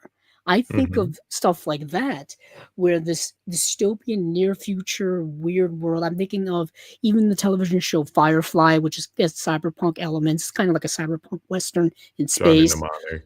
Yeah, I'm thinking of things like that, or even, I mean, there's the anime Cowboy Bebop, which would be like a cyberpunk, cyberpunk anime. I've been thinking about Cowboy Bebop recently. Just in general, but that's kind of a cyberpunk anime. I think of that aesthetic, you know what I mean? That anime aesthetic, even something like Akira, that's cyberpunk. So this movie really, while it says it's set in that world, you don't see that world. That's the interesting kind of way in which this movie is structured. You only get the story from the perspective of the people involved in it. Like I just mentioned, Christopher Walken and Willem Dafoe. You will get a scene with them talking in a room together. You never see them like outside moving around. You never see them going like traveling from one place to another. You see them inside of a club. You'll see Asia Argento's character dancing inside of a nightclub, or she'll be in a hotel room with Willem Dafoe's character. They have a little romance going on in this movie. So you see a lot of like sexual scenes and nudity and stuff like that, but they'll be in a room together. You never see this outside cyberpunk world. So to say that this movie is set in that world and explores that world is not really it. It may be exploring the themes of of a world like that, but it doesn't really have that quite aesthetic. That's why it's a little misleading. But the movie is interesting because it's more about the human relationships than anything. The relationship between the characters. That's where the movie really kind of is more focused than anything else. But yeah, if you're a fan of Christopher Walken, and you're a Christopher Walken completist, you're a Willem Dafoe completist, you're probably going to want to check this movie out, at least give it a watch. I forgot where I forgot where I watched it actually. I can't remember if it's streaming anywhere or if I had to rent it. But it's an interesting movie from Abel Ferrara. I was expecting something a little different. I was expecting like a more exploration of that world, and I was expecting the movie to be a little harsher because I'm so used to Abel Ferrara as a rather harsh filmmaker, and it really isn't Gritty. that. Yeah, more gritty filmmaker. But let me get into what the special features are on this release. And if you're an Abel Ferrara, completionist as well, and you have a section in your collection, you may want to check this out as well. So 2K restoration with a 35mm interpositive by Vinegar Syndrome, approved by Abel Ferrara. Now that leads me to believe that was there a Vinegar Syndrome release of this, or is there going to be a Vinegar Syndrome release of this? And I can't even check their website right now because their website only has the partner labels. Yeah. Yeah. So if they have it here, that means they either put it out maybe in the past. Yeah. So I'm looking over on Blu-ray.com, and there was a New Rose Hotel cinematograph release from 2025. That old. Yeah. Yeah, so it did just come out. Now, how did I'm trying to remember if I talked about it on Chasing Labels. I don't remember if I talked about it or not. But either way, there is a cinematograph release of New Rose Hotel. Or was it? Yeah, I'll say I was. Yeah, because I know they put out another Abel Ferrara release as well. They put out the one starring Harvey Keitel. The one from the 90s starring Harvey Keitel, as well as Madonna. Not Madonna. Yeah, Madonna. She was in it. Going all the way back to, I didn't realize Abel Ferrara also did a lot of acting in his career as well. Let's see. So, unfortunately, I'm scrolling through every single Abel Ferrara release. The Addiction is a good one for those of you who haven't seen it yet. Let's see. Dangerous Game. Dangerous Game, that's the one. They put out a Vinegar Syndrome release of that as well through Cinematograph. So that's why Abel Ferrara has kind of been in the consciousness recently, because Cinematograph's put out two of his releases. And there's just been a lot of his stuff that's getting Miss 45, like we just mentioned. I believe Driller Killer, I think, is put out by Blue Underground. That's an early 70s movie released from the 70s from him. That movie's kind of nuts. It's about a serial killer who uses a drill to kill people. Hence, it's in the title. But this release here, let's get back into the special features. Let's see. There's an audio commentary by co-screenwriter Chris Zoyce. New interview with director Abel Ferrara himself, with star Asia Argento. Wild and Woolly, an interview with star Willem Dafoe. That's new as well. Interview with critic Beatrice Loaza. And then there's a theatrical trailer, and that is it. Okay, so that is New Rose Hotel by Abel Ferrara. And then we have the Saragossa Manuscript. Sorry. This is a 4K release. Now, this is by a director whose work I think I just talked about recently, because it's such a trip of a movie. Now, let me go over to my Letterboxd here and check that out, because this director is a very surreal director, and I didn't have quite the mental capacity in order to check out this director's other work right away. Yeah, See. I'm unfamiliar with this director here. It looks See like if my a letterbox would Polish load. That'd name. be so nice. I don't know what it Is is. it a Polish Letterbox of film? all the websites I go to, Letterbox is the one that's the slowest for me in terms of loading. It has Maybe been slow lately. yeah. I just thought maybe my browser was too old or something like that. But yeah, so Wojciech Haas is the director, and we talked about the movie The Hourglass Sanatorium from 1973. And that movie was a trip. And from what I understand, the Saragossa manuscript is similar in that regard. So I was like, I don't feel like a mind bend right now. I may just put this off until I actually get the movie itself. But getting into it, it says at the height of the Napoleonic Wars, a Polish soldier seeks refuge in a deserted house in the Spanish town of Saragossa and discovers a mysterious manuscript written in a language he doesn't speak. When enemy Spanish officers arrive to arrest him, one of the soldiers realizes that the book appears to tell the story of his grandfather, Alphonse van Worden, and his surreal mystical adventures in the region several decades before. He starts to translate the text for the Polish soldier and so begins a time-shifting, genre-hopping, Ouroboros-like epic narrative, one that blends the gothic, chaotic, and erotic, and in the process interrogates the very nature of storytelling itself.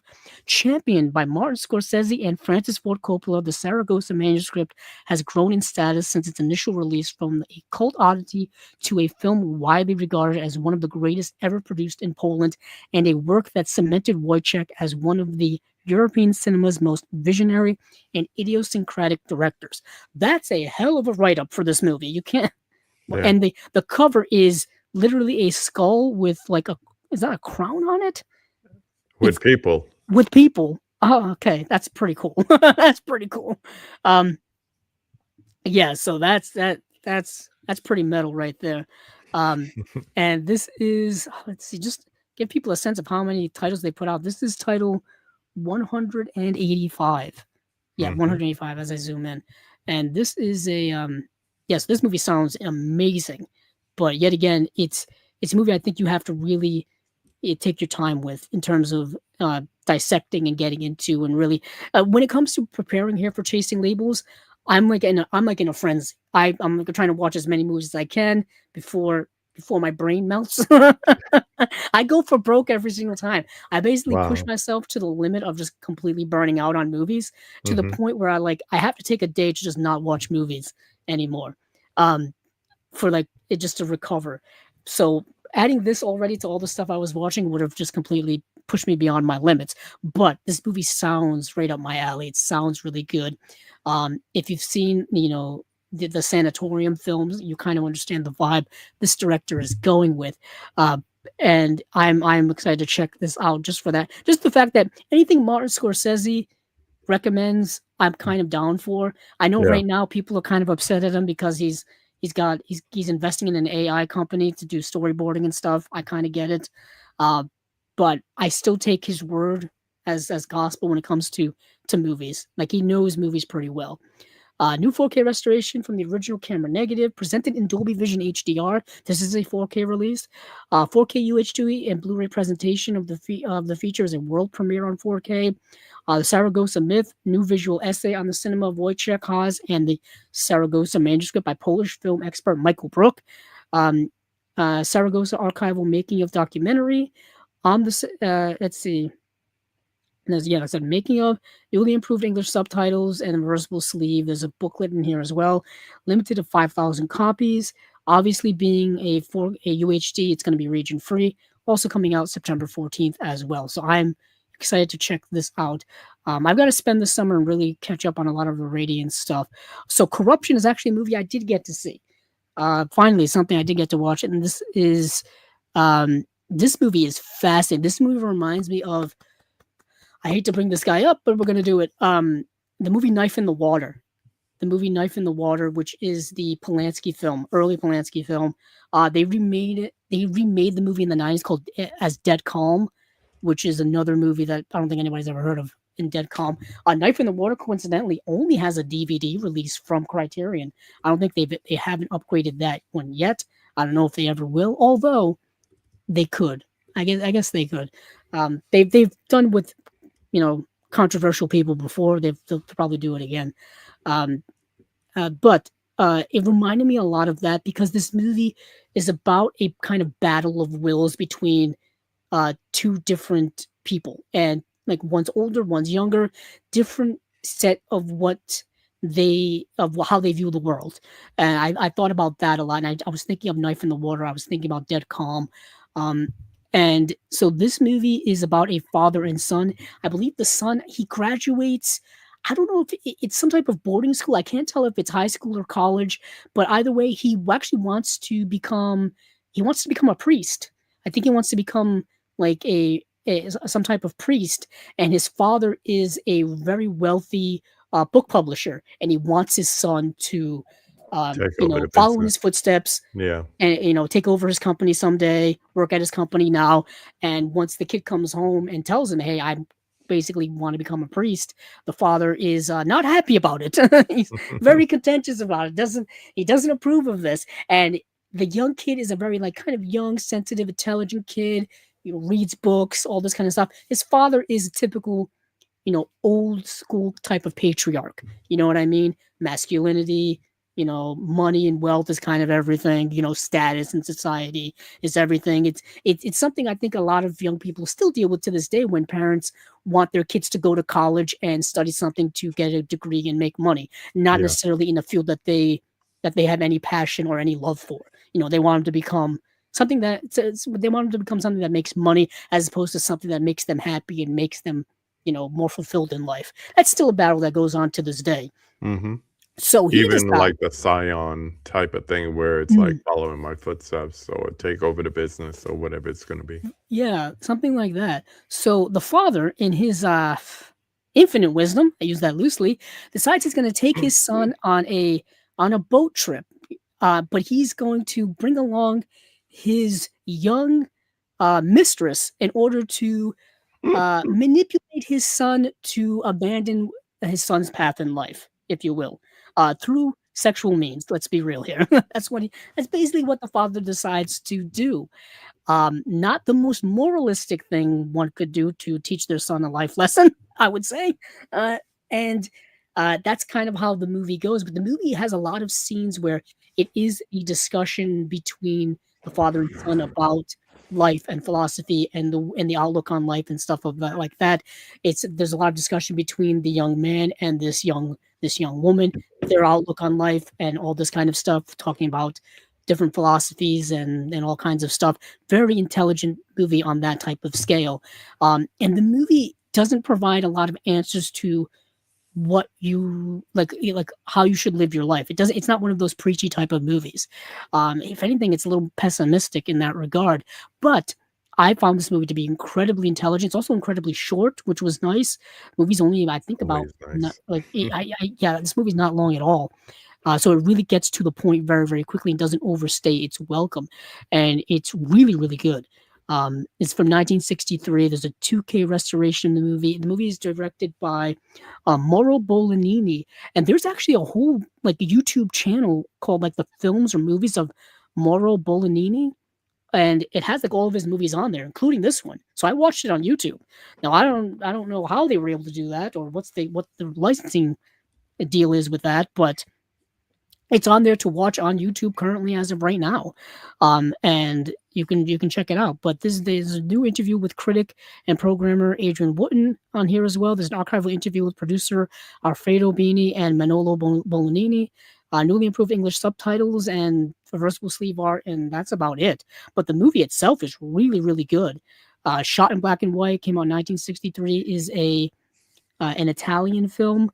And Radiance really loves to put out Italian films, so that's kind of become one of their things. Definitely I give a recommendation for that. And then we have the Inugami family. We have another movie here dealing with familial issues. So from what I understand, I'll just read this here. It's not that long. When wealthy patriarch of the Inugami dynasty dies, he leaves his fortune to Tamayo, a young woman from outside the family. That's going to create complications. There is one condition: she must marry one of his grandsons. Bring As her the in the family, family. yeah. There's always conditions, isn't that always with money? There's always conditions. Money's never free, people. You'll be paying for it one way or the other. As the family gather in the stately mansion to discuss the situation, grisly murders occur. When it comes to money, people will do anything. Detective Kosuke Kendachi arrives to investigate the case and uncovers the secret history of the family's bloodline. Directed by Kan Ichikawa. This is why this is important. Kan Ichikawa has directed some great movies. Fires on the Plain and also The Burmese Harp are two that just got released from Criterion, and they're both excellent. So for those of you who look for some blind buys for Criterion sale, I highly recommend those two Kan Ichikawa films. And this murder mystery was a massive hit in Japan that profoundly changed the Japanese film industry. Infused with gothic atmosphere and featuring several now iconic scenes, the Inugami family has rarely seen outside as its home country, making it one of Japanese cinema's best kept secrets. I really wanted to see this movie, but it's a bit of a longer film. That's why I didn't have a chance to fit it in my watch schedule. But I'm always into like family drama stuff and whatnot. It's very we talked about Shakespeare earlier. It's very Shakespearean.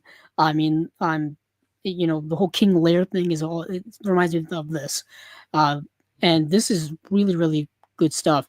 4K restoration by the Kadokawa Pictures, original uncompressed mono audio, newly filmed interview with Aaron Gero on the film's impact in Japan, archival interview with Kan Ichikawa, that's 44 minutes long. Damn. Outtakes from Kan Ichikawa interviews, that's 8 minutes long, archival making of documentary, that's a half an hour long, archival interview with star Koji Ishizaka, that's 16 minutes long, archival documentary on the 4K restoration process, which is 12 minutes long. So this is a 4K release, meaning it should be, it's not a 4K release. It's a 4K restoration that they're putting on Blu-ray. Sorry. I will say this. Yeah. This one and the previous one, Corruption, must be important because they're both getting, every other title is just UK. This is getting a North American and a UK release. So I think that those are the only two titles this month that's getting releases in both places. So it makes them significant that they were able to get the distribution rights for both here in the US and in the UK. It also probably means that nobody here had the rights to this, which is kind of odd. This feels like something Criterion would put out if they have other Kan Ichikawa films in the catalog already. I would have thought they would have scooped this one up too, but apparently not. So, anywho, that is it from Radiance. That is all the stuff they've got coming this September. I can't even think of September at this point. Summer just started. I can't think of fall. We have Joe. We have Treasures from the Golestan Film Studio, New Rose Hotel, the Saragossa Manuscript. That's 4K release. We have Corruption, and we have the Inugami family. So that is it from Radiance. Now let's move on to. Oh boy, where do you want to go, KB? Any place specific that you want to go? Let's go to Imprint and go through that quickly. Okay, we shall. A couple, yeah. So right off the bat here, we've got a few to go through here a little quickly. We have two. I think these are 4K box release. No, 2 box set releases. We have Danger Diabolik, which is getting a limited edition 4K UHD Blu-ray hardbox and a hardcover booklet as well. And I don't have to go over this because this has already been released twice in the last year. So once again, similar to what they've been doing with the Golden Princess Library. The Golden Princess Library, I got these bad boys right here. Hard Boiled, The Killer, I got mine. City on Fire, etc., etc.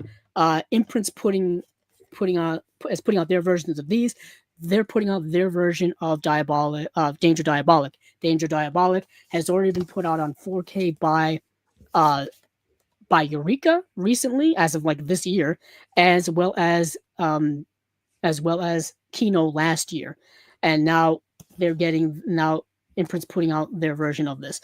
It's based on a French comic book from the 1960s. It's directed by Mario Bava of all Mm-hmm. people, which is kind of nuts. And the movie is kind of a lot of fun, in my opinion. It's set around the character of Diabolik, and he is if I remember correctly, he's a burglar. He's like a bank robber burglar guy. And this movie's kind of around it's kind of set around like police trying to capture him and stuff like that, but it's mostly set around his character. He's kind of like Bruce Wayne if Bruce Wayne didn't become Batman, but Bruce Wayne decided to become like a burglar instead. But he's not a bad guy. He just likes to rob like banks and stuff and steal like jewelry and stuff like that. If anything, it's kind of like a combination of Bruce Wayne and Catwoman and Selena Kyle. If I could use a DC Comics reference there. Yeah. It's very much kind of like that. Like he's robbing from like rich, wealthy people. So it's kind of, not too bad of a crime if you want to put it on some type of scale. But like I said, this is getting a big old deluxe edition from Imprint. So I don't have much, not a lot to say about that. Also, I would have to. Also, they're putting out a double feature of Hercules and the Captive Woman, and Hercules in the Haunted World. Both of these movies are from the 1960s. There was a whole set of like Hercules movies that came out in the 1960s. Some of them have been lampooned via Mystery Science Theater 3000. Some of them I have like a cult following, if you will. I've never really got into them. I've watched a couple of them and whatnot over the years, but it's not really been my thing per se. Even though I like the character of Hercules in mythology. Yeah, these British releases of the Italian movies, so it's basically upgrading them from old DVDs that we've had them in the past. So yeah, let's see if I can get. Yeah, the one thing with Imprint is you've got to go to the individual release in order to get any type of details about the release. As you can see here, tons of releases, tons of special features here. It's a 2-disc set as well as a booklet, a hardcover booklet actually, for Danger Diabolik. 2 audio commentaries. Tim Lucas has an audio commentary on here. Actually, he's got 2 audio commentaries on here. And a bunch of special features. The video essay by Kat Ellinger as well. That's always really cool. I believe a lot of these special features carry over from the previous releases. Although, to me, I think Eureka probably has exclusive stuff. That seems to be their bag when it comes to a lot of these things. I would definitely recommend people to go do their own, comparing and contrasting with the different releases for these types of stuff. I know I'm going to as well. If you're a fan of Mario Bava, obviously you're a completist of Mario Bava, you want to check these out. The Hercules stuff, I'm just curious how. Let's see. They have the complete. Let's see. I want to see what we're looking at in terms of special features. Let's see. Obviously 2 discs. Yeah. New audio commentary, new interviews. That's about it for that. Oh yeah, the first one here has a new audio commentary with Troy Haworth and film historian Eugenio Ercolani. There's a 100-minute original Italian cut of the movie, but it's only in its standard definition form. But Hercules is a character from mythology that's been adapted so many times. I mean, even growing up as a little kid, we had Disney's Hercules in the 90s, which is still near and dear to my heart to this day. I think I have the Blu-ray of that. That's one that I don't think they've re-released that on 4K yet. They've released other things on 4K. Disney has, but I don't think Disney's Hercules has. It was towards that later half of the 90s, which doesn't get as much love as the earlier half of the 90s in Disney's catalog, in my opinion. But of course, there was Hercules. What was it? That television series that was done by Sam and Tim Raimi? Hercules: The Legendary Journeys with Kevin Sorbo. Yeah. Kevin Sorbo now is a lunatic, crazy man that nobody cares about. The one good thing about that show is we ended up getting the spin-off, which was Xena Warrior Princess with Lucy Lawless, which is awesome. And even to this day, I see Lucy Lawless in certain things. She was in Ash vs. the Evil Dead TV series, which was great, which got unceremoniously canceled after 3 seasons. It ended on a bit of a cliffhanger, which is unfortunate. But Hercules has been around forever in mythology and stuff like that. So these are interesting kind of older 1960s versions of his various adventures. But let's check out their Imprint slate of releases, because these dropped, and these have some interesting feature films in there. Let's go back to the beginning. I am not a big fan of Imprint's website. It's not the best navigatable site, in my opinion. There's just a lot. There's a lot going on here, and they don't lay it out really nicely. Okay, so start with you want to start from Downfall? Yeah, I was gonna say I'm gonna start out with the best. So I do want to mention, so we've got the movie Downfall, Lore. I'll list them off and then we'll go into them. Saving Face, which just got a Criterion Blu-ray. The Princess and the Warrior, which is a Tom Tykwer film. This is the movie he did after Run Lola Run. That's a good movie. Yeah, I thought there were other ones here that I completely. No, yeah, Downfall, Lore, Don't Come Saving Knocking. Face. There's the hold on. I think you skipped Don't Come I probably Knocking. skipped one. Glad you. Yeah, there's this one. Don't Come Knocking, which is a Wim Wenders film. But let me go get into Downfall first. They have them listed here individually. Now, Downfall, KB, I'm pretty sure you're familiar with this movie at least. I don't know if you've seen it or not. I haven't, but it looks very, very good. This movie came out in 2004.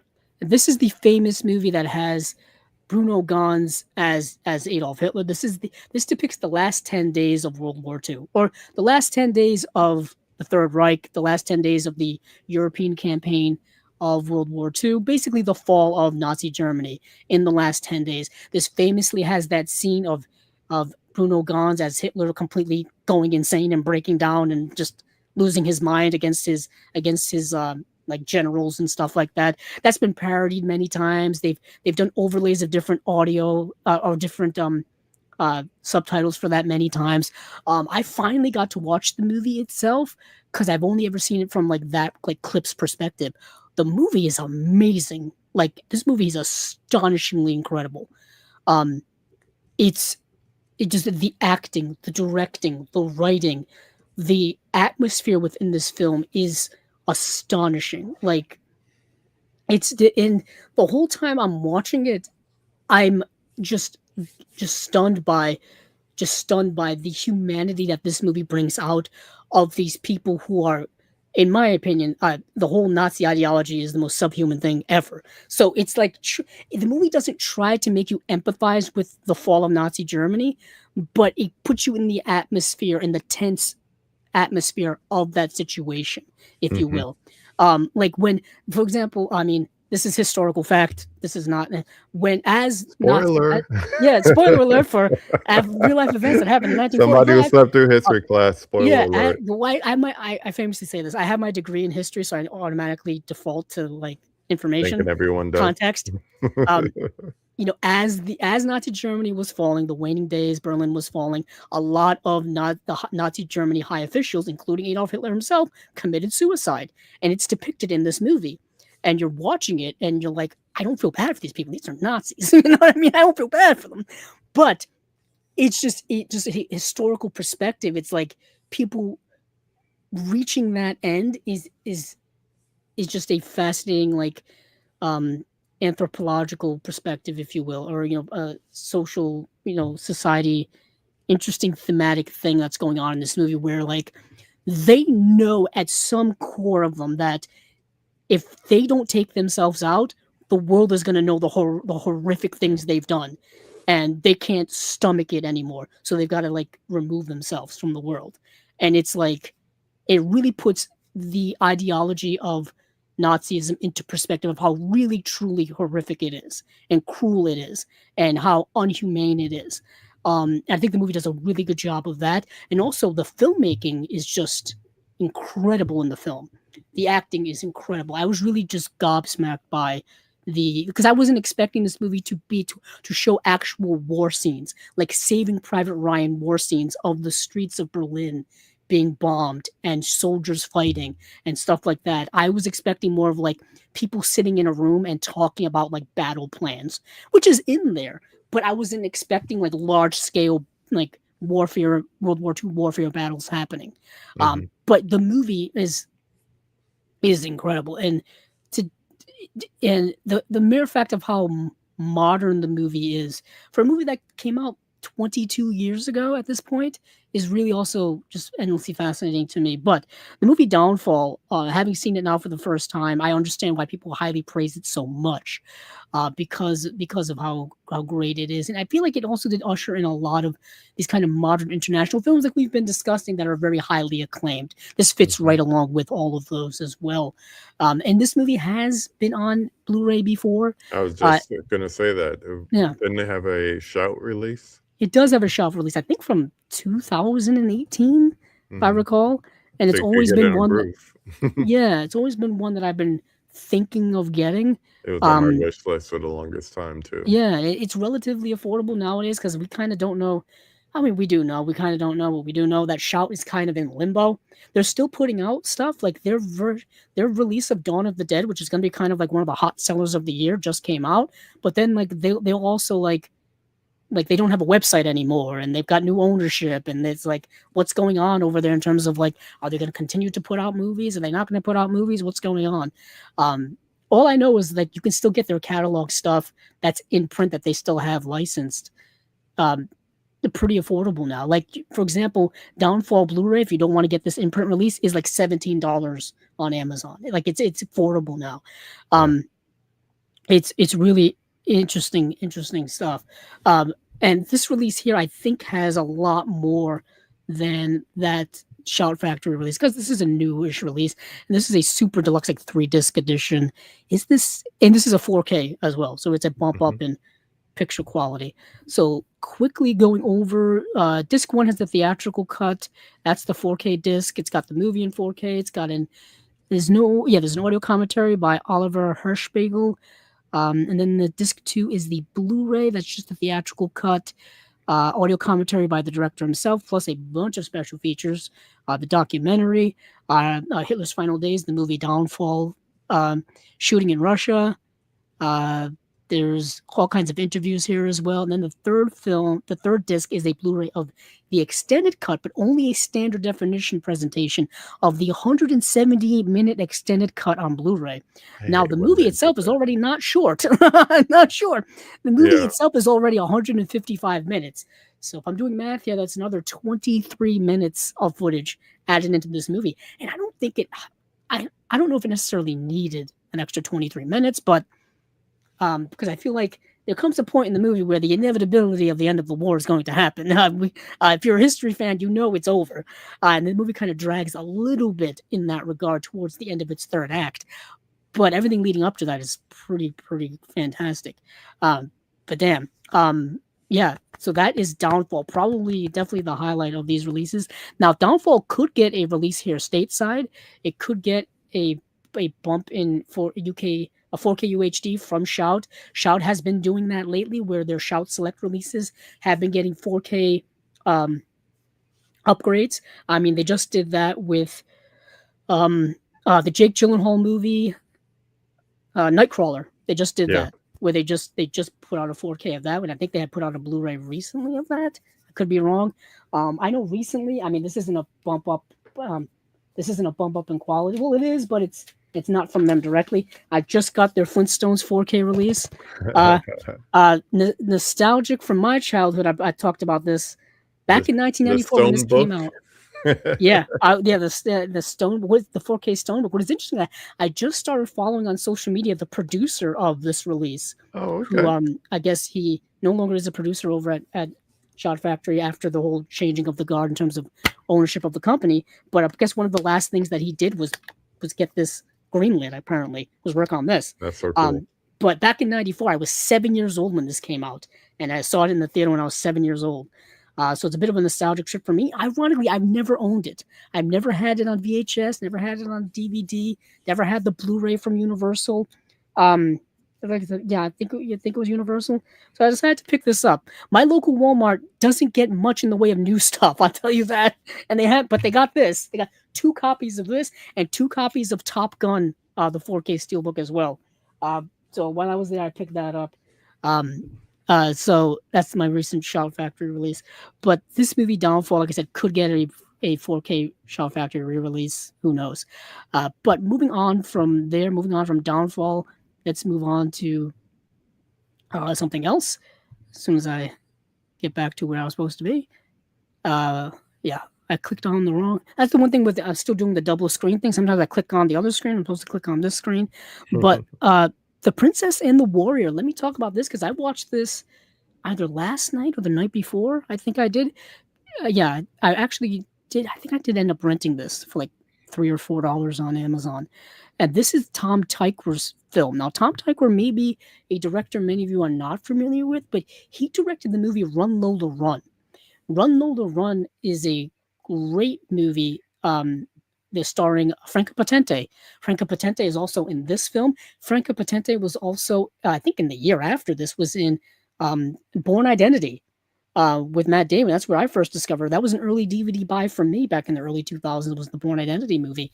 And that's where I first discovered Franca Potente. But Run Lola Run is excellent. This movie is not quite Run Lola Run. I was actually surprised about how many people do not like this movie on Letterboxd.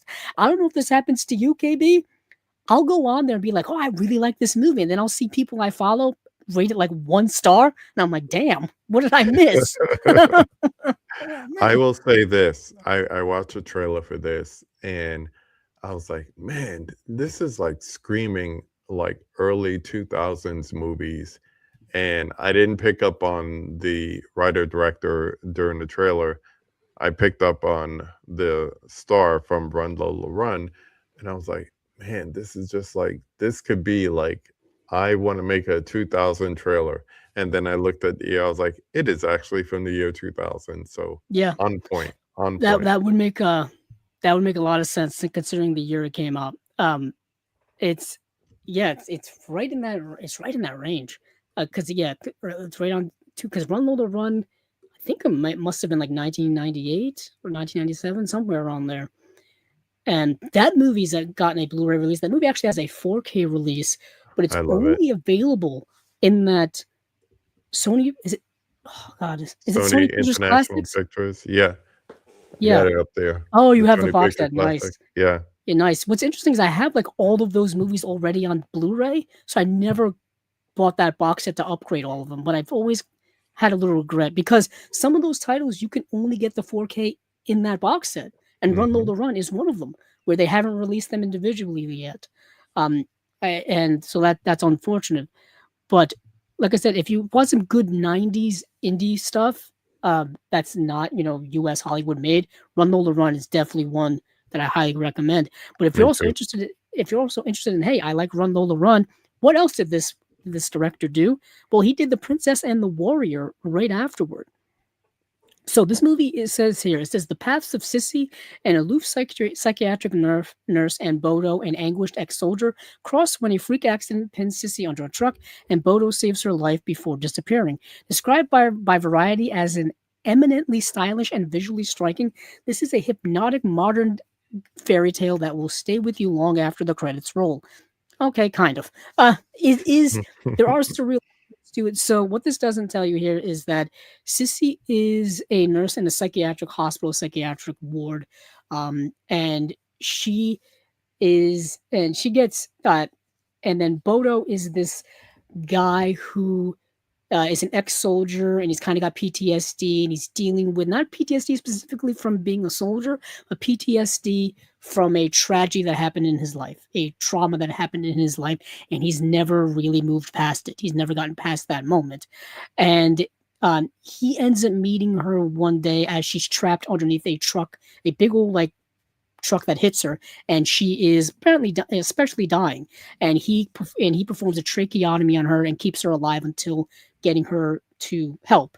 And she then proceeds to try to track him down, and they have this interesting relationship where she owes her life to him, but he doesn't really have he doesn't have this ability in him to connect with humanity anymore because of the tragedy that happened in his life. He's walled off to human emotions. He's walled off to connecting with other people other than his brother. That's kind of the only person he has an emotional connection with. And the movie kind of goes from there. I don't want to say what else happens, but I really like the movie on that thematic level. Like I really connected with it on that thematic level. I don't know. Franca Potente is really I find to be a really enchanting actress. I think she's really really good and captivating in this movie. And there are some surreal moments about dealing with trauma, dealing with past moments in your life that can very much make you be in a state of arrested development, and you don't move past it. And I feel like mental health issues are something that's more pronounced now in society. It's being talked about more in movies and television and real life and all this kind of stuff. And it's more open now than it was, 26 years ago when this movie came out. So I really liked it for that regard. But some people on Letterboxd think this movie's terrible. Like I'm talking half-star ratings, and I'm like, you guys got to watch some more movies. I just looked. It's averaging like a 3.6, so it's not that bad. Maybe when you watched it, but I don't know. Maybe some people that I follow just weren't connecting with it at all. And it is really tough in the way in which it deals with mental health. Perhaps may not be the most modern, because again, like I said, it is a movie that's 26 years ago. People treated mental health a lot differently than they treat it now in terms of depicting it in movies and things like that. So obviously there may be some dated aspects to it, even though it is a movie technically from the 21st century. Yeah, it's really really good stuff. There is. Let me see what else Tom Tykwer did, because I know he's been working in pretty steadily throughout the last 20 some odd years or so. We have Cloud Atlas. Oh yeah, he was a co-director of Cloud Atlas along with the Wachowskis. An underrated Wachowskis film, in my opinion, Cloud Atlas. The book is kind of unadaptable, so I was shocked that they actually were like, let's adapt this. So. Yeah. Yes. The only other thing would be a segment in Paris, I Love You. Yes, he did a segment in Paris, I Love You, which is, I really like that anthology film a lot. A lot of big time names in there, that are probably relatively well known to people who worked on that movie. Let's see. Why? And I'll move on his IMDb, and for some reason it cuts off at writer, producer. And no, there's director. Okay. Yeah. Let's see if there's anything else here that I've... No, not really. No. Okay. Yeah, you're right. Yeah, Parachute Time is probably the only thing. And The International, which is a movie from 2009 that I don't think anybody remembers. That was the movie starring Clive Owen. It was like an action movie from 2009. That was right during the time where Clive Owen was becoming this big time action star, if you will. Of course, Troy would come out a few years. No, that's Eric Bana. I always get Eric Bana and Clive Owen confused. Don't ask me why, because they both came up at the same time, and they both were similar type of leading men that were in similar types of movies. But Clive Owen was in this movie called The International. I remember when this movie came out, directed by Tom Tykwer. But let's move on to something else, because this movie actually, I don't think there's anything here in terms of special features. No special features whatsoever. That's a shame. Let's move on to so Saving Face. I don't really have to talk about because I talked about it a bunch when the Criterion was released. Grab the Criterion if you haven't already. I think I have it. I believe I have it. Lore, I do want to mention this movie kind of goes along with Downfall. Takes place at the very end of World War II and even over the end of World War II. This movie came out in 2012, directed by Kate Shortland. Now, that's somebody that you probably, I don't know, clicking on random stuff now. That's someone who you probably aren't familiar with, but many of you have probably seen the movie, saw the MCU movie with Scarlett Johansson, Black Widow. She was the director of the Black Widow MCU movie. Kate Shortland was. So if you've seen that movie, you've seen a Kate Shortland film. But this is one, obviously, she did before that. And this is a movie called Lore, about a character named Lore. And this is... let's see. After being abandoned by their Nazi parents, 5 German siblings embark on a harrowing journey across their war-torn country, led by the eldest 14-year-old Lore. The children are forced to confront their parents' actions and the reality of a new world. So, interestingly, somewhat far-fetched plot going on here, where this young 14-year-old girl has to take her and her 4 siblings across Germany to their grandmother's house because the parents abandoned them. The father is basically a Nazi war criminal that gives himself up, and then the mother also gives herself up as well because she believes that she's going to be arrested anyway. Instead of just escorting her children across to their grandmother's house, she decides, hey, I'm going to give my daughter some money and all of my jewelry and have her escort them over the country to the grandmother's house. So the premise of it is a little bit like, come on, really? Come on, really? But putting that aside here, you do get a harrowing story of this young girl trying to survive along with her really young siblings, including like a newborn baby, carrying and having to take care of across war-torn Germany at the end of World War II. And that's the movie. Yeah, it kind of just goes through like different trials and tribulations along the way. And do they make it? That'll be up to you if you indeed watch the movie. But like I said, kind of in the similar vein to Downfall, takes place at the end of World War II, dealing with the consequences of that war and whatnot. It's based on a novel called The Dark Room, which the film won 4 awards at the Stockholm International Film Festival, including the Bronze Horse Award for Best Film. Let's see, for special features, we have a making of lore featurette, deleted scenes, alternate ending, and that's it. And that is it.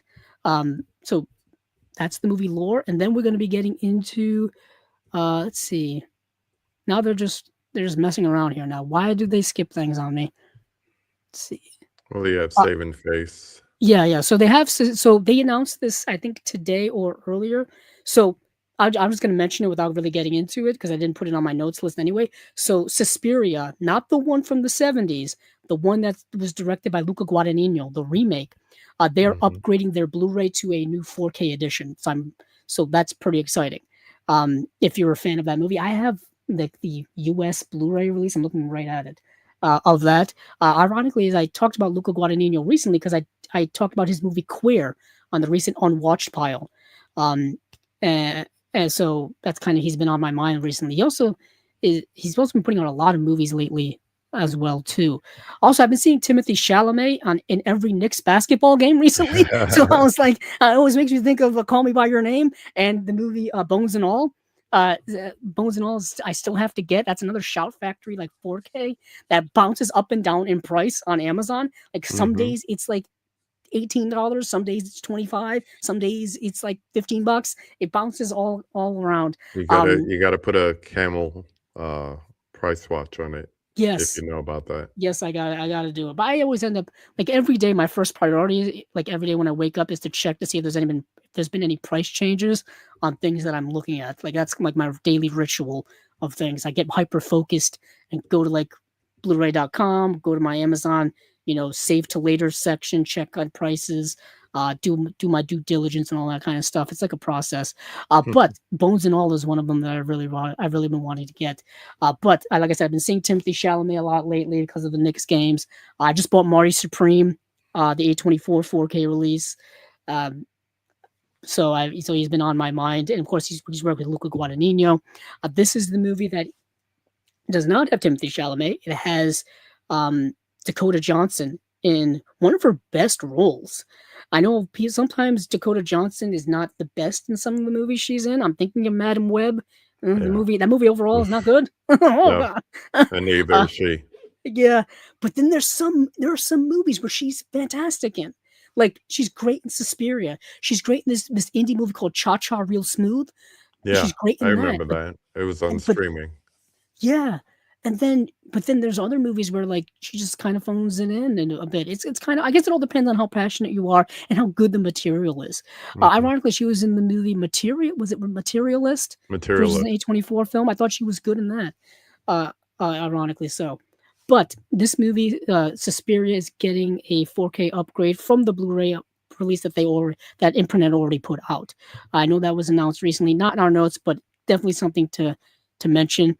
We talked about Danger Diabolik, Saving Face. I don't want to talk about. I do want to talk about so Species 1 and 2. Species has been released many times, but this is a 4K UHD release of Species 1 and 2. There are other Species movies. There's like 3 and 4, I think. They're like straight to video movies. They're not good at all. I had to watch them some years ago because there was a whole box set of these that were put out. But if you've I seen, remember that. yeah, if you've seen Species, that's the one that people tend to really go back to and reference the most. Yeah, it's definitely worth a watch. And Ben Kingsley's in it, Natasha Henstridge is in it, Alfred Molina, Forrest Whitaker. Species 2 is not as good as the first one, but I guess if you're interested in horror sequels, you'll check it out. But this limited edition release is loaded with stuff. You'll get, it looks like two posters, one for each film, and these are the big 27 by 40, one sheet posters. These aren't like the small mini ones. You get a reproduction of the original press kit from 95 for Species, from 98 for Species 2, lobby cards for both films. There's a large hardcover photo book featuring stills from both movies. There's art cards as well. Yeah, there's a 3D lenticular hard case that houses all 5 discs of the movie. As you can see here, there's the plastic covering that goes over it. That's cool. But yeah, it is really cool. So disc 1 has got the movie Species on 4K. Disc 2, it looks like it has the movie plus special features. There's an audio commentary. This is all like standard stuff, like with the actors and directors and whatnot. And then disc 3 is more bonus features, which whole bunch of stuff. And then it looks like the Species 2 has its 4K disc as well as a Blu-ray disc. And yeah, that's a 5 disc set. Imprint does put a lot into these big old collectors 4K editions.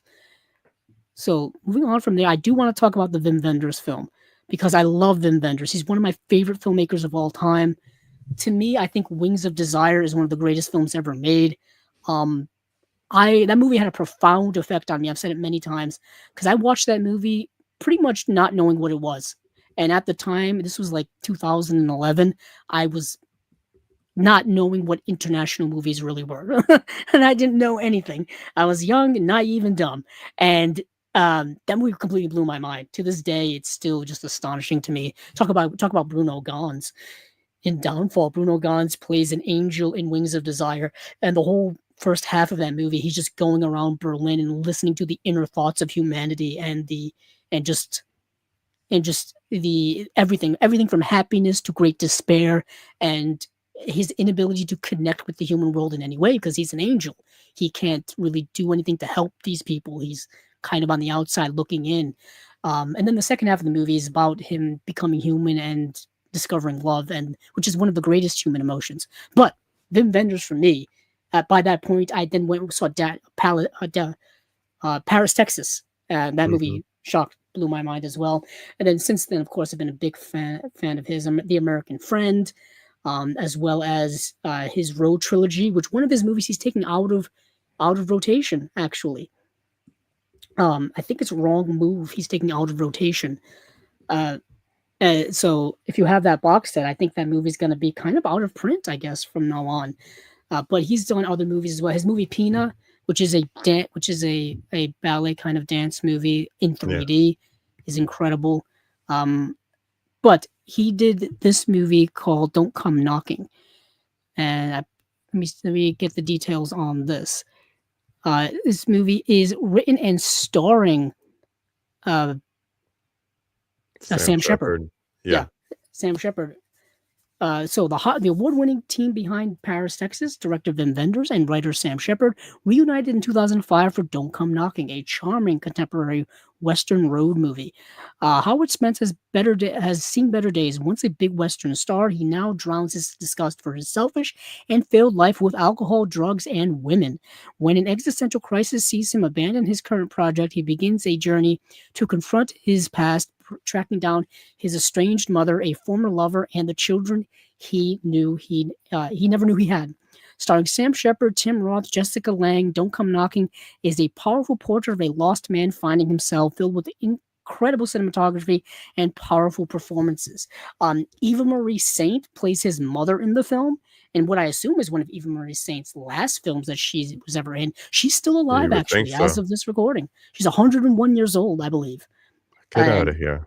yeah, Eva Marie Saint, who of course was in Hitchcock films. Eva Marie Saint, I think her first film ever was On the Waterfront. I think that's her first movie. Um, and yeah, this movie here is really good. I really liked it a lot. It's not quite as profound as Paris, Texas. It's going for it, but doesn't quite achieve that level of profoundness, in my opinion. And it just comes short of it. And I don't know particularly why. I think there's more ambiguity in the movie than I thought there would be. Yeah, Jessica Lange plays a former lover of Sam Shepard, whom he ends up tracking down in Montana. He's a Sam Shepard plays this Western movie star he basically runs away from a movie set that he's making a movie on. And the director who's playing the director of the movie is George Kennedy, one of my favorites. George Kennedy, of course, was in Cool Hand Luke. I think he was like, yeah, I know him from Cool Hand Luke, but he was a great character actor. He won an Oscar, I think, for Cool Hand Luke. He's one of the prisoners in that who befriends Paul Newman. And I love that movie so much. And he's in this film, and Tim Roth is hired as a guy. He's kind of hired by the studio to track him down and bring him back. That's kind of his character, but he's a little oddball of a character, if you will, which Tim Roth kind of relishes those types of oddball roles. And yeah, it's really good. I forgot who plays a kind of rather ambiguous character in here. What's her name? Fairuza Balk is in the film. Gabriel Mann is an actor I don't think many people are aware of. Why is she not even on the IMDb list?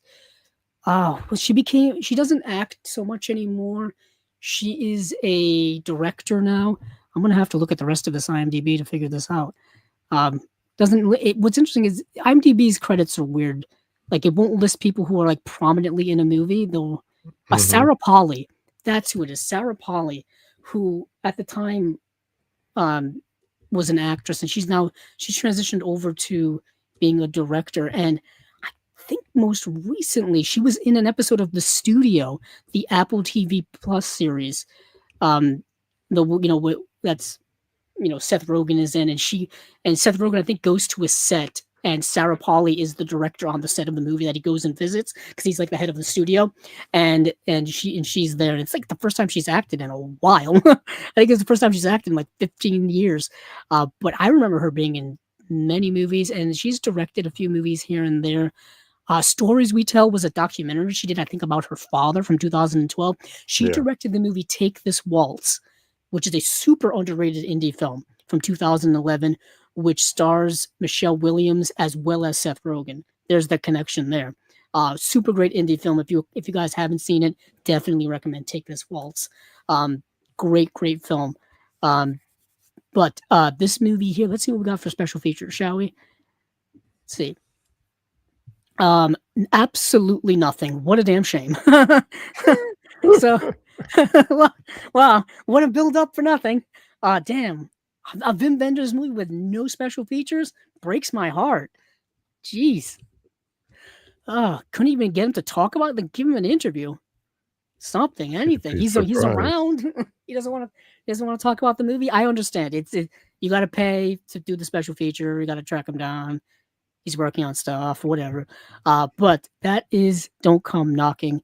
And that is probably it. Yeah, that's it for Imprint, because the rest is, they have like they're doing the complete animation series of The Adventures of Tintin, which is really cool, but obviously not really movie related. So that is it from Imprint. Let's see, where could we go now? Oh, let's go over to Flickr Alley, because this is a quick one to do. Howard Hughes in Hollywood Volume 1, so that leads me to believe that maybe a Volume 2. And these are late 1920s silent films that were produced by Howard Hughes, directed by Louis Milestone. Louis Milestone is probably most well known for directing the movie All Quiet on the Western Front, which was a Best Picture winner. KB, it's got to be on one of your Best Picture winner collection, perhaps. No, it's not in this stack, so I already have it. They're all at the bottom there. I gotcha. But it's got to be in there somewhere, I assume. Oh yeah, it's in Yeah, there. yeah. It's from because it came out in 1930. It may have been, I want to say, the first or second sound film that won Best Picture, because the only silent film that won Best Picture is the movie Wings. Mhm. So which has been available actually on Blu-ray for quite a while. But anywho, All Quiet on the Western Front is probably Louis Milestone's most well-known directed film. That movie still holds up to this day. They still show it in film schools and history classes and literature classes because it's based on a book actually called All Quiet on the Western Front. A little appropriate there. I had to read it in college at one point. I don't know if I read it. I don't remember. You're like, I should read this. Yeah, I They know I expected have me it, to read this. I'm not reading this. but man, for young people out there, going to college in the mid 2000s, they expect you to read that book in a week. Like there was no take your sweet time reading stuff. You had to read things very very quickly and be able to talk about them and write about them. College was all about reading and writing, at least from my perspective as a history major and and other stuff. But anywho, All Quiet on the Western Front. But before then, Louis Milestone, of course, was working, and he made these two movies. And these two movies are Two Arabian Nights and The Racket. And The Racket is currently streaming on Tubi. I watched it last night. The Two Arabian Nights is streaming, but it's on streaming on some other kind of public domain type of site. This is a 2-disc Blu-ray edition. It says Flicker Alley and the University of Nevada, Las Vegas. Probably announced Howard Hughes in Hollywood, the first volume of a planned 2-volume series. Okay, so there will be another one that spotlights for the first time ever early works by the mogul turned Hollywood hitmaker. This set includes Two Arabian Nights, restored by the Academy Film Archive, and The Racket, newly restored by Flicker Alley. Both include new bonus features and are available for the first time on home video in any format. That's kind of amazing. I'm always happy to see silent films get any release, Blu-ray, 4K, DVD, just put them out there. Just 20 years old when he arrived in Los Angeles, Hughes left a mark on the filmmaking industry through sheer determination, although his two earliest forays into the producing remain lost.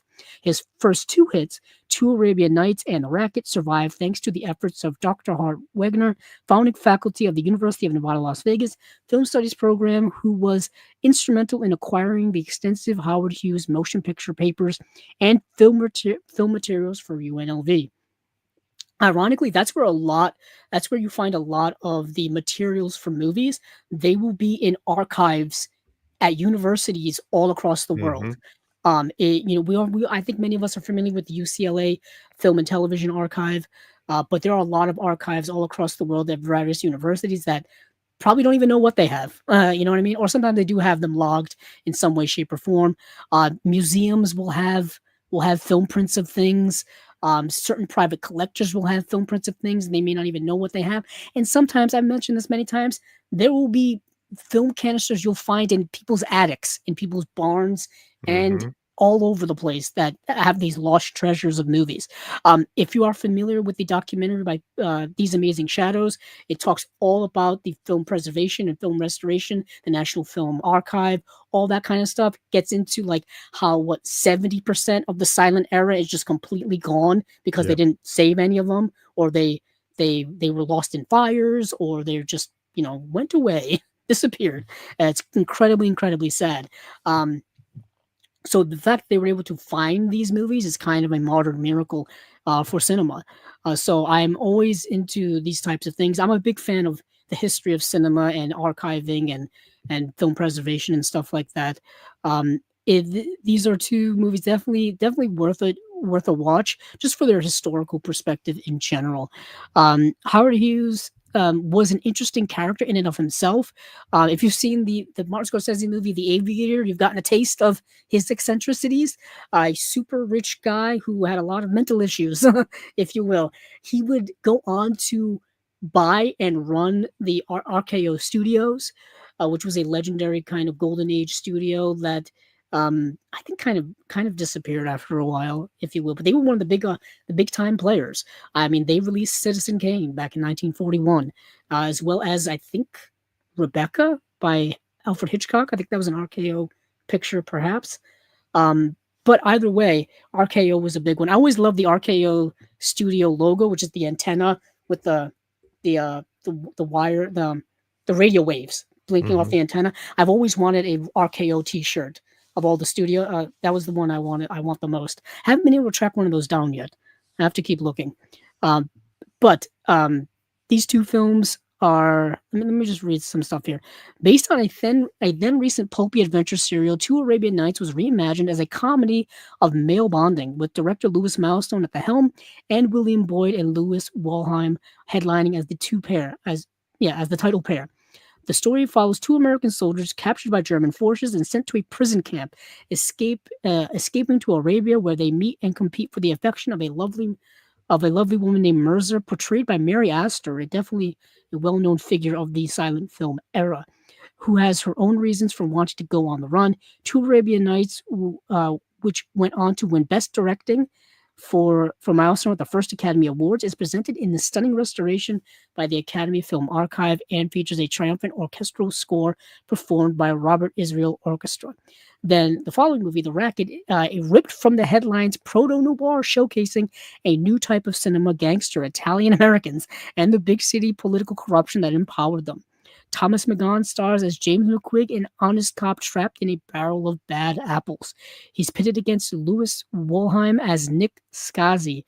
Modeled on famed Chicago gangster Al Capone, Louis Milestone once again helms the directing, with veteran cinematographer Tony Gaudio photographing the action with a nomination for Outstanding Picture at the very first Academy Award ceremony, and largely unseen for nearly a century.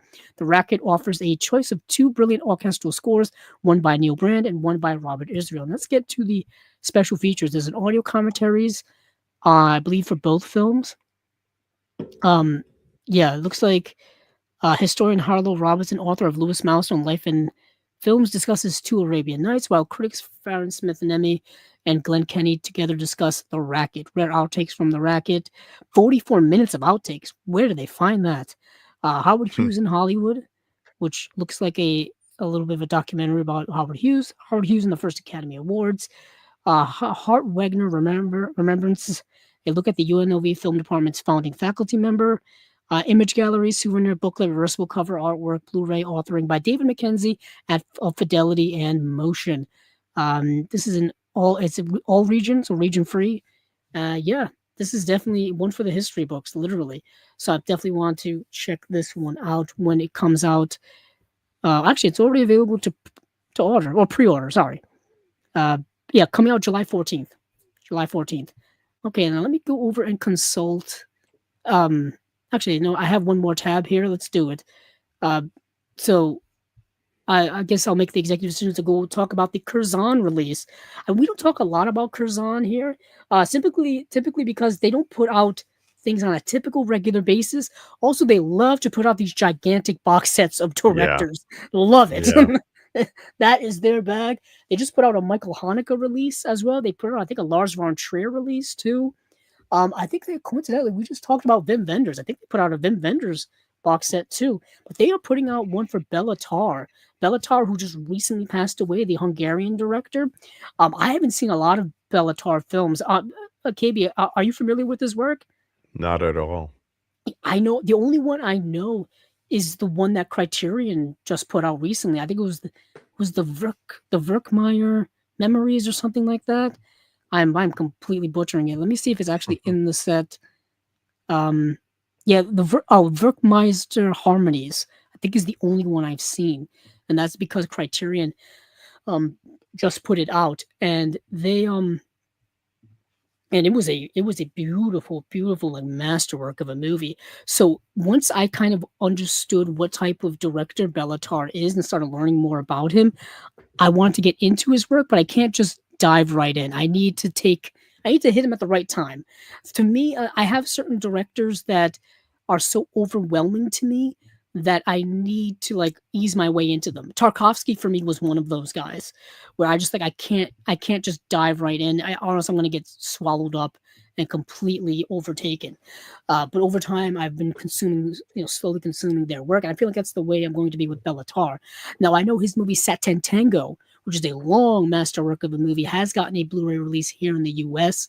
by Arbelos Films. I believe they put out a release of that, and I believe it's included in this set as well. Yes, it is Satin Tango, which is a very long movie.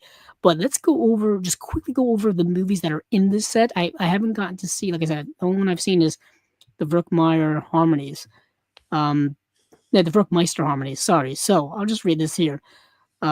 Behold the profound and melancholic works of Hungarian maestro Bellatar with his comprehensive 8-disc Blu-ray collection of his complete filmography. This limited edition set also features posters, an extensive booklet, and new artwork by Paul West. From his roots in the social realism of Hungary's communist era to his later masterpieces like Satin Tango, Verkmeister Harmonies, and The Turin Horse, Tar has cemented his legacy as the dark magus of European slow cinema. Like I said, his movies are very slow, melancholic, long films. You got to take your time with these bad boys. Digipack and hardcover slipcase in a Canvas Curzon collection slipcase. 4 collectible posters, including new artworks by Paul West.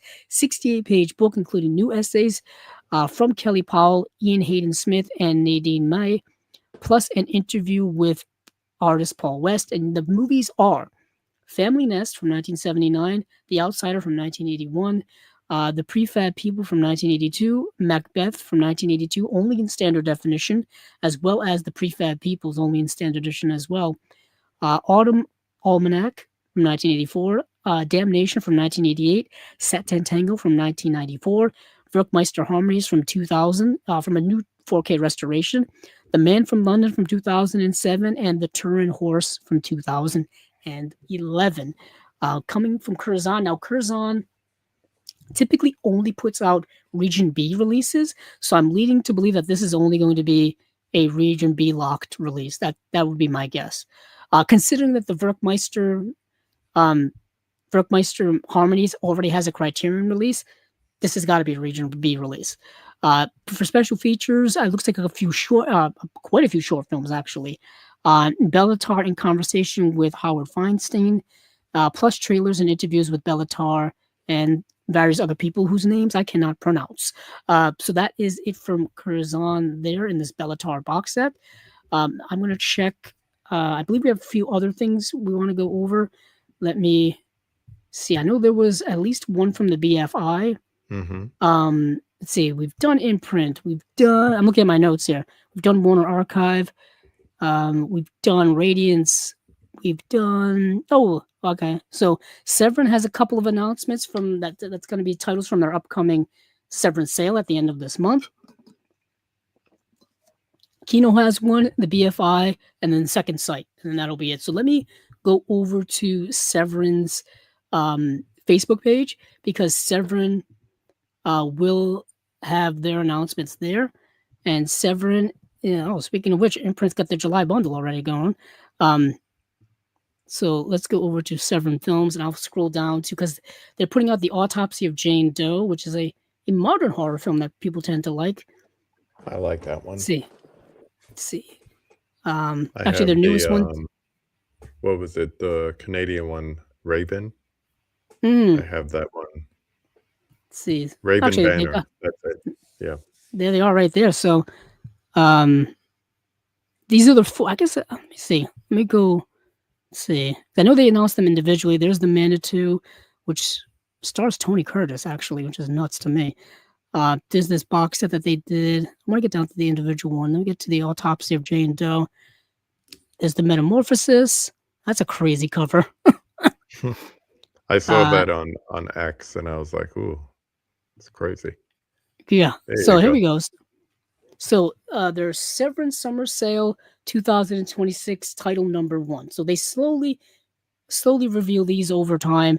It's a worldwide UHD premiere of The Autopsy of Jane Doe. In his English language debut, award-winning director Andre Ouverde, who did Troll Hunter and The Last Voyage of the Demeter, unleashed an intensely frightening excise in pure terror, now laid out and sliced open in the UHD for the first time ever. When the body of an unidentified young woman is discovered at the scene of a mass slaughter, it is sent to the local coroner, who is portrayed by Brian Cox, and his son, who's portrayed by Emil Hirsch, for surgical post-mortem. But this corpse will reveal chilling secrets. The mortuary itself will pulse with malevolence, and as their autopsy cuts deeper, an unstoppable evil will rise. And that's basically the premise of the movie. They get this mysterious Jane Doe body, unidentifiable. It's not in any database. They can't run any fingerprints on it, I guess, or dental records or anything like that. It was just at the scene of a murder crime scene. So the cops bring it over to the mortuary, and they're going to do an autopsy on it and see what's cooking. And needless to say, they find things they weren't expecting, and that's kind of how the movie goes. I remember when this movie came out, because this came out in 2016, actually, so not that long ago. And yeah, it's a fun kind of modern horror that I know a lot of people tend to really, really like. It's got, first disc is a UHD disc, second disc is the Blu-ray with the movie and special features. There's an interview with the director, interview with Emil Hirsch, interview with actress Olwen Catherine Kelly. I think she plays the Jane Doe corpse, actually. Yeah. Interview with co-writer Ian Goldberg, post-mortem procedure interview with co-writer Richard Nang and producers Fred Berger and Eric Garcia. Tools of the trade, on-set interview with actor Emil Hirsch, on-set interview with actor Brian Cox, on-set interview with the actress Ophelia Lovibond, on-set interview with producer Ben Pugh, and then trailers. Movie, I think it seemed, if it's UHD, it's region free. Region A, B, and C. So that is the first of the Seven Summer Sale, which I think we'll get to here eventually. We have Metamorphosis, which is reveal number 2. Now I did not get to see this, so we'll just roll through it. A Severin first. Apply your own title treatment to the front of the slipcover. Apparently they're doing something interesting, including the one where legally forbidden from revealing hair from the 2 provided reusable / interchangeable vinyl clings. So Severin always does these interesting things with their, like, they always have a lot of extra swag with their releases, like t-shirts and mugs and figurines and patches and buttons and all kinds of cool stuff. And they're trying something else here with designing your own cover. But when director and actor Luigi Montefiore passed away in 2026, the world lost one of the most fascinating figures in Italian exploitation cinema. Now his sole directorial feature, produced by Joe D'Amato and shot in Virginia, is presented in UHD for the first time. Deep within a university laboratory, a brilliant professor is conducting unauthorized experiments in genetics engineering, but will his growing obsession with creating a new life form lead to the most horrific transformation of all? Who knows? I guess we'll have to watch and see. But this movie is a 2-discer like the last one, UHD plus special features on the first disc. Well, it's just a trailer. Disc 2 has got the movie plus it was supposed to be a different movie, interview with writer-director Luigi Montefiore. Caught in the Crossfire, interview with the cinematographer. Tale of Love and Hate, interview with the producer. These guys all have pseudonyms, apparently. Whatever Happened to the Monster, interview with makeup artist. And then that's it. But scrolling on up, I want to get to, hopefully I get to the post where they talk about when the sale actually is. I know it's towards the end of this month. Ironically, I think the Severance sale and the Criterion sale may overlap with one another. That could happen. It wouldn't be the first time. But we have Severance Summer Sale number 3. And let's see. This is the Perios Cajeros trilogy, the North American premiere of the complete trilogy. 3-disc set with 4+ hours of special features. Cine Kinky, pronounced kinky, yep, I got it right, and short for quinceañero, slang used to describe juvenile delinquents, was a series of neorealist dramas depicting the teenage crime wave that plagued post-Franco Spain. And while more than 30 kinky movies were produced between 1977 and 1985, the genre was defined alongside Eloy de la Iglesia. Back again. I feel like I've been talking about Eloy de la Iglesia films for like the last 3 episodes. But Eloy de la Iglesia's Naveros El Pico films by this shocking urban trilogy from writer-director Jose Antonio de la Loma, recognized as the original kinky Perros Callejeros features a star-making performance by real-life street felon Ángel Fernandez Franco as charismatic young hoodlum El Torete. De La Loma's adolescent anti-hero returns in Perros Callejeros 2 to battle an increasingly brutal world of robberies, prison, and vengeance. And Los Últimos Golpes del El Torete, the titular gangster joins forces with the equally notorious El Vaquilla for a rampage that turns violent criminals into pop culture idols. This sounds absolutely insane. Along with dozens of actual kinkies and these groundbreaking action hits now scanned in 4K from their original camera negatives with English subtitles for the first time ever in North America. Man, it 3 discs, so each movie gets its own disc. Each movie looks like it gets a host of special features. There's an interview with the assistant director, interview with the author of Perros Callejeros, una película irrepetible. I'm guessing somebody who knows the subgenre pretty well. Otherworld, excerpts of interview with actress Nadia Vendel, Italian Connection, Cine Kinky, and the Eurocrime film. That's an interesting connection. If Every Cop Was Like You, archival interview excerpt with actor Victor Petit. Disc 2, it's got, obviously the sequel. It's a bunch of special features and interviews with people, as well as the third disc as well. So this is pretty interesting box set here of lost movies that you've never heard of before, and a genre you've probably never heard of before either. That's Severance. That's what Severin does. Let's move upwards now to the Manitou, which is number 4. Which is worldwide UHD premiere 2-disc collector's edition, 3+ hours of special features. Following his success with Grizzly and Day of the Animals, producer/director William Girdler bought the film rights to the best-selling novel by Graham Masterton for what would become the most ambitious film of Girdler's career and a commercial triumph he would never live to see. Academy Award nominee Tony Curtis. Now, KB, are you familiar with Tony Curtis, the father of Jamie Lee Curtis? Oh, yeah. Yeah. Janet Leigh and Tony Curtis. Yes. Mom and yes, Dad. Indeed.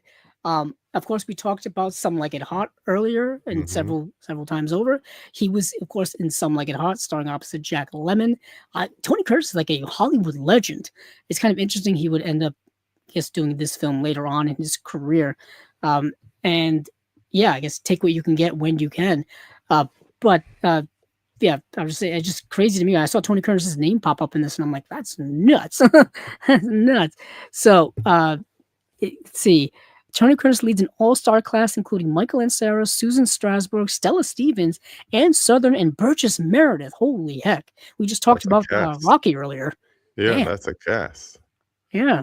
In this infamous 70s saga of tarot card hustlers, enormous neck tumors, a 400-year-old reincarnated medicine man, and naked demon space laser battles, that has been called everything from a thorough, entertaining supernatural extravaganza and a fascinating experience to a deliriously ill-advised oddity. And as crazy as it sounds, and then some. This sounds like schlock through the moon. This is, let's see, 4K. This is now scanned in 4K from the 35mm interpositive by Studio Canal for the first time ever with over 3 hours of all new features.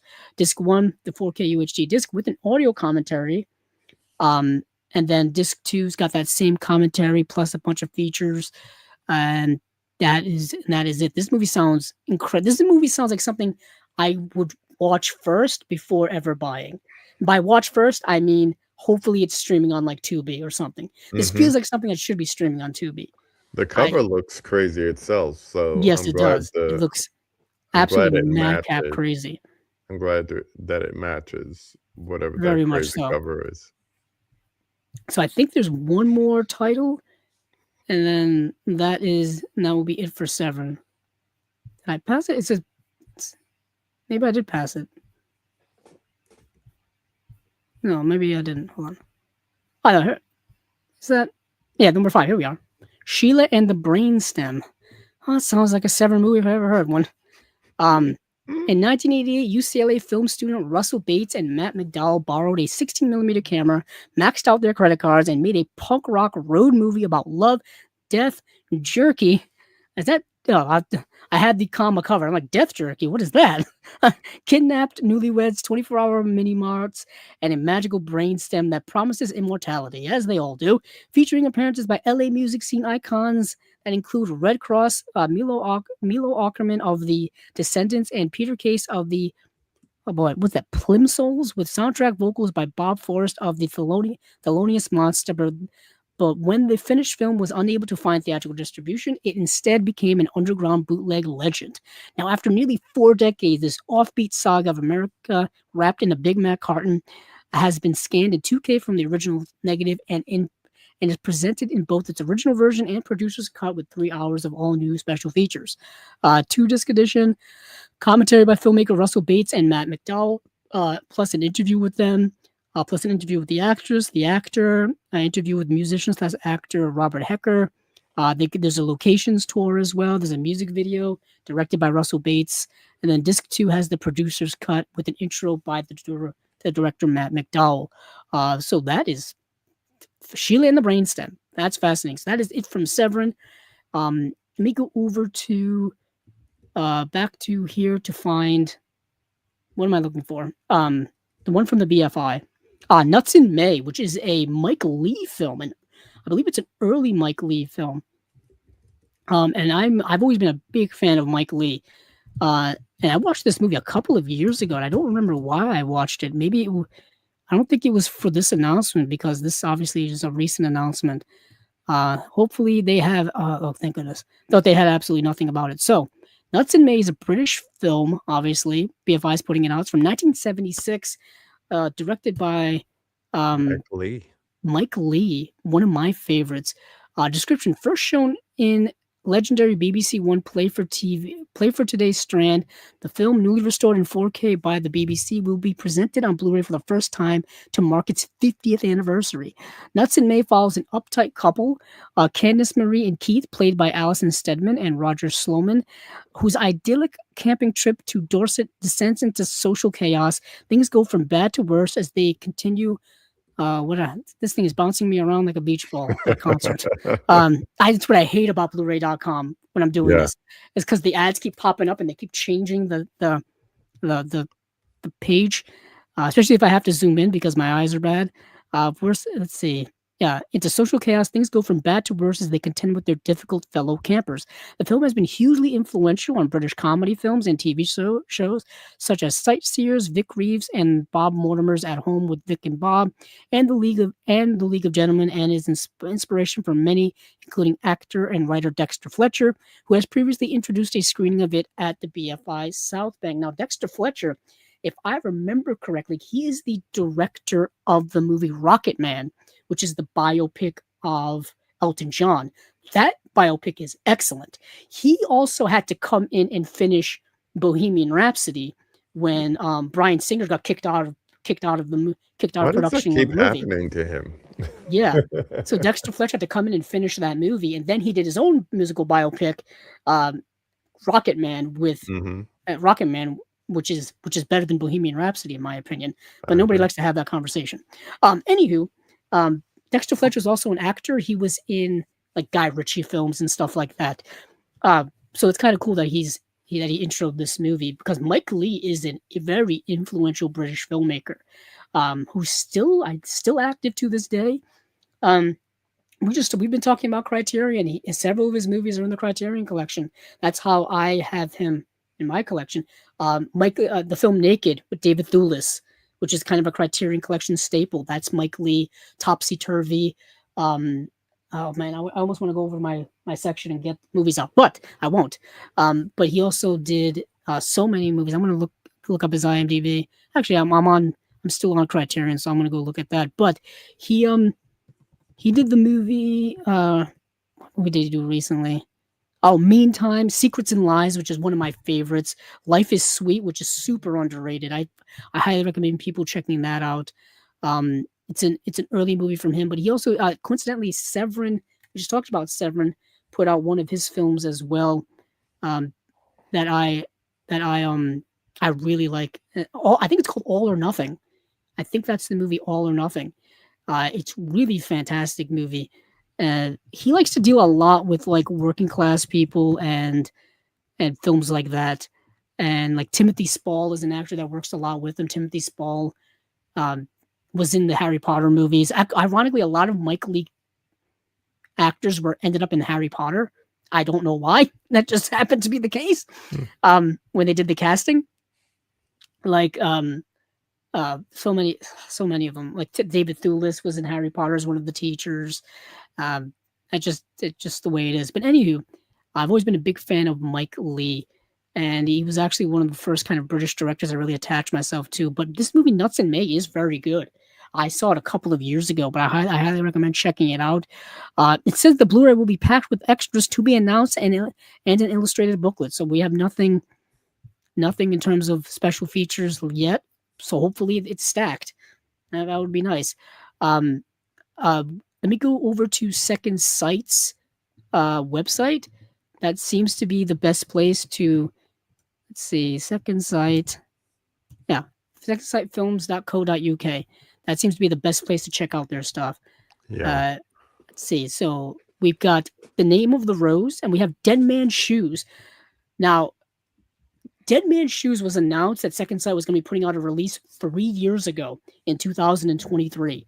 They announced that this movie was going to get a 4K release, and then along the way, there were a lot of production issues with making this release where they couldn't quite find the best elements to make a 4K release, so they had to transition to it being just a Blu-ray release, and it's just been stuck in kind of that production limbo ever since. But now it's finally coming out in August, I believe. So let's start with that one, because that's the one I think people have been waiting for a while, since it was announced several years ago. August 10th, it's coming out finally. Let's see, starring Paddy Considine as well as Toby Kebbell. A former paratrooper returns to his hometown in the Midlands seeking revenge on a gang of thugs that violently tormented his vulnerable younger brother. There's a new audio commentary with director Shane Meadows, producer Mark Herbert. New audio commentary by Andrew Graves and John Tolson. Another audio commentary with Shane Meadows, actor Paddy Considine, and Mark Herbert. Quite a Journey, a new interview with Shane Meadows and Mark Herbert. A Very Fine Line, a new interview with actor Toby Kebbell. That's kind of amazing. They were able to get Toby Kebbell to do a new interview. The Right Horses, a new interview with actor Gary Stretch. Made an Impact, an interview with director of photography Danny Cohen. Deleted scenes, extended takes, alternate ending. In Shane's Shoes, short film. Northern Soul, Danger Mouse, and Gemini music video. In the typical Second Sight style, 120-page book with new essays. Rigid slipcase, so it's one of their thick ones. I keep needing to put this on the shelf, and I keep having it on my couch, and I'm afraid I'm going to end up damaging it. But I do have their copy of Possession that came out last year to give you a sense of how thick some of these releases are. I like to hold this up as an example. I can fit it in the frame. I've got that. Yeah, nicely done. This was like my number one release I wanted to get last year. It took the whole year for this thing to come out. It didn't come out till December. I got that, and I got, where did I put it? Oh, it's over. Where did I put it? Oh, there it is. I got Reanimator as well. I got that one too. But this is coming out in August, finally. Like I said, it was originally announced back in 2023 that it was coming. Really good movie. Really good movie. Like I said, I haven't seen it in like 3 years because we talked about it at the time. I really love this cover art. Now that I'm looking at it actually fully, it looks very, very nice. I wonder if they have. So if I scroll down far enough, now they don't have the cover artist here. So I don't want to give anybody credit if I don't know who it is. Yes, it's normally in the. Oh, it says right here. Rigid slipcase with new artwork by Krishna Shenoy. Sometimes you have to dig deep to find it, but that's a really good cover art. But now let's move over to. I don't know if you've seen. I'm sorry, I've been kind of. I have not seen either one of these. Okay, now. Well, no. I did, because that's Sean Connery, right? That's Sean Connery movie. The Name of the Father. The Name of the Father. The Name of the Rose. The Name of the Father is the movie with another great actor. Daniel Day. Lincoln. Daniel Day-Lewis. Yeah. Who did just come out of retirement rather unceremoniously to star in his son's movie, which I thought was going to get a lot more hype. Family. Yeah. I mean, my son becomes a director, I don't have any children, but I'm just saying, if I had a son and he became a director and he wanted me to be in his movie, I would too. I would too. But The Name of the Rose. So you have seen this movie. Yes. Yeah, I just watched it for the first time the other night. I didn't realize it's based on a very popular and well-regarded book. That was, I think it was originally in Italian. It came out in 1980, but it's on like best books of like the 20th century lists. I did not know that. It's like a murder mystery novel that takes place in 1327, 1328, so 14th century. And we have these two characters, one portrayed by, obviously, as you see here, Sean Connery, and then he has his young protege, portrayed by none other than the one and only Christian Slater from Pump Up the Volume fame, as well as Heathers, as well as, I got so much Christian Slater around me, it's not even funny. Where are you? It's around here somewhere. Got it. Robin Hood fame as well. Robin Hood, Prince of Thieves. Young Christian Slater is in this. Probably the first time I ever saw Christian Slater in anything was in this movie. But I have like a bunch of Christian Slater around me. Anywho, he's in this movie as a young protege of this priest. He's actually Franciscan. I think they're Franciscan priests, which is an order of priests that are still around to this day, who live a very impoverished type of life. But anywho, this priest portrayed by Sean Connery is sent to this, I think this abbey to investigate a death. It says an aging friar and his young apprentice investigate a series of mysterious deaths at a monastery. The pair must race against time to prove the innocence of an unjustly accused man while avoiding the wrath of a holy inquisitor. That's kind of the premise, but there's a lot that's involved in there in between. I forgot. I got to look up the name of the character. His name is like William of something. It's like a cool like noble name. William of Baskerville. Yes. And then his young apprentice his name is Atsu. I think it's Atsu. Yeah. And yeah, then they're there, and then obviously things are a little more complicated than they appear to be. So what is happening is these corpses end up like showing up, like while they're there, murders continue to happen, and what is happening is people's the corpses, their tongues are black, and then one of their fingers on one of their hands are also black as well, and they're trying to figure out what the heck is going on here, and they're trying to figure these things out, and there's all kinds of like maybe some untrustworthy things happening behind the scenes. The movie does get into a little bit of like church corruption, which I always like to delve into. It also gets into a little bit of Inquisition type of stuff going on as well.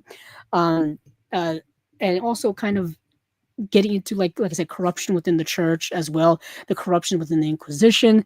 And it's a really intriguing murder mystery. Some actors pop up in here that look a little familiar. For example, let's see, what's the name? Ron Perlman. Mm-hmm. Ron Perlman pops up in this movie as a hunchback who just like talks in gibberish constantly or whatever. And I always forget how old Ron Perlman is. Ron Perlman's like 76 years old. So his career goes all the way back like 40 plus years ago, because this movie came out in 1986. So it is celebrating its 40th anniversary this year. So this would have been also around the time that Sean Connery was in The Untouchables, where he won his Oscar for The Untouchables. So it would be around that era of Sean Connery. So this is long past his James Bond days and stuff like that. But of course, this would be a decade before he would be in Michael Bay's The Rock, which is kind of like his last great performance, in my opinion. I don't know if you consider The League of Extraordinary Gentlemen a great performance. But there's also always that there's this conspiracy theory I've seen pop up every now and then online about how The Rock his character in The Rock is him as is James Bond, where it's like his version of James Bond, and there's also all these kinds of like hints and connections to where like Sean Connery may just be playing his character from James Bond in The Rock. I don't know how true that is, but either way, it's probably his last great role from Sean Connery, in my opinion. But in here, this is him like kind of in his relative prime in this movie. He's really good. I mean, he's got his he never changed his Scottish accent in any movie he ever did. I mean, famously. So I'm a big fan of like Highlander, right? So in Highlander, he's playing an Egyptian Spaniard, but it's Sean Connery, and he's like teaching Connor McLeod how to sword fight and stuff like that. It's great stuff. And then he's in the second movie, and it's just even crazier stuff. But anyway, I find it crazy how he just never changed his on-screen voice at all for any movie he was ever in. Denzel's like that. Once he got famous, he just did his didn't do it. I mean, City, he didn't Bronx do it for. I've got. Where are you? I've got Gladiator 2 over here. Where that right was next the to me. worst It's example.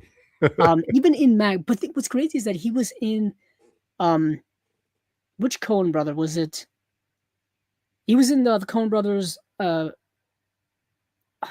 forget the Coen brothers' names. There's Ethan and Joel. I think Joel Coen is the one who did Macbeth, right? Yeah. So and Denzel was Macbeth in that. And that, talk about a movie that I really want to have a disc release. Come on, Apple, get it together now. Denzel as Macbeth, and it's just it's Denzel, but he's such a great actor, and he carries that role so well, My favorite. so well. I mean, it's really really good. And I was. I mean, speaking. I'm gonna go. I wasn't gonna go off here. I was on A24's website last night, and they putting out Spike Lee's newest movie on disc, which was also an Apple streaming thing as well. I've been seeing a lot of Spike Lee lately as well because of the NBA Finals. I saw him the other day. I saw Spike Lee like driving through the streets of New York, as in like parade style, people just cheering for him and stuff. I love it. Yeah, he's got to be part of the championship parade. It must be. But either way, like he's about as New York as you can get. I was just thinking of Do the Right Thing today because I was watching the newest Criterion Closet video with Matthew Reese, and one of the movies he picked up was Do the Right Thing. He's talking about Spike Lee and stuff like that, and it just made me think of like other Spike Lee films and whatnot. And his latest film actually did get a Blu-ray release, but I don't think a lot of people know.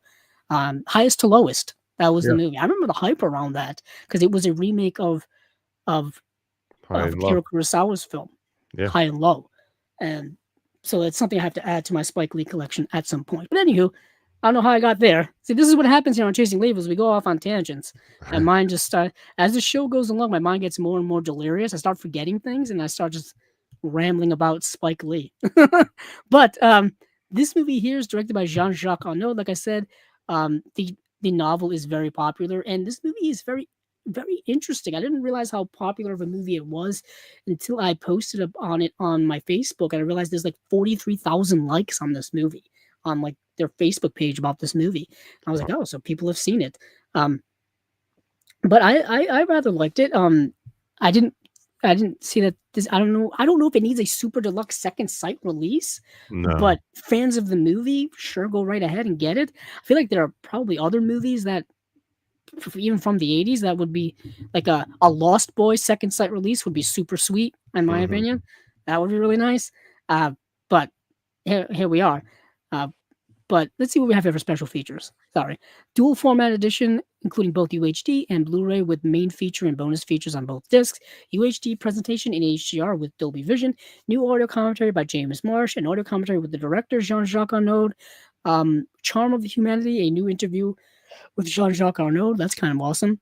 A Boy and His Dog, a new interview with actor Christian Slater. That's great. Glad to see a new interview with him.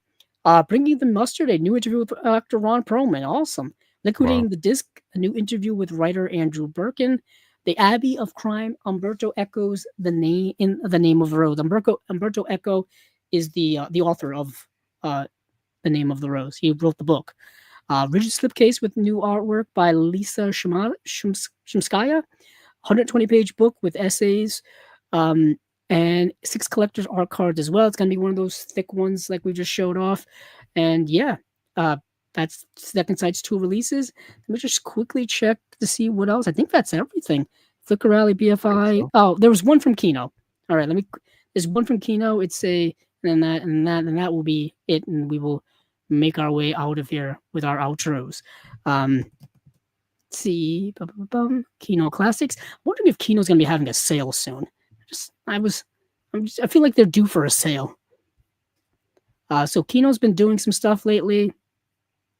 They're putting out Elvis Presley's King Creole on 4K. For those of you Elvis Presley fans, I don't know. Have you watched a lot of Elvis Presley acting in movies?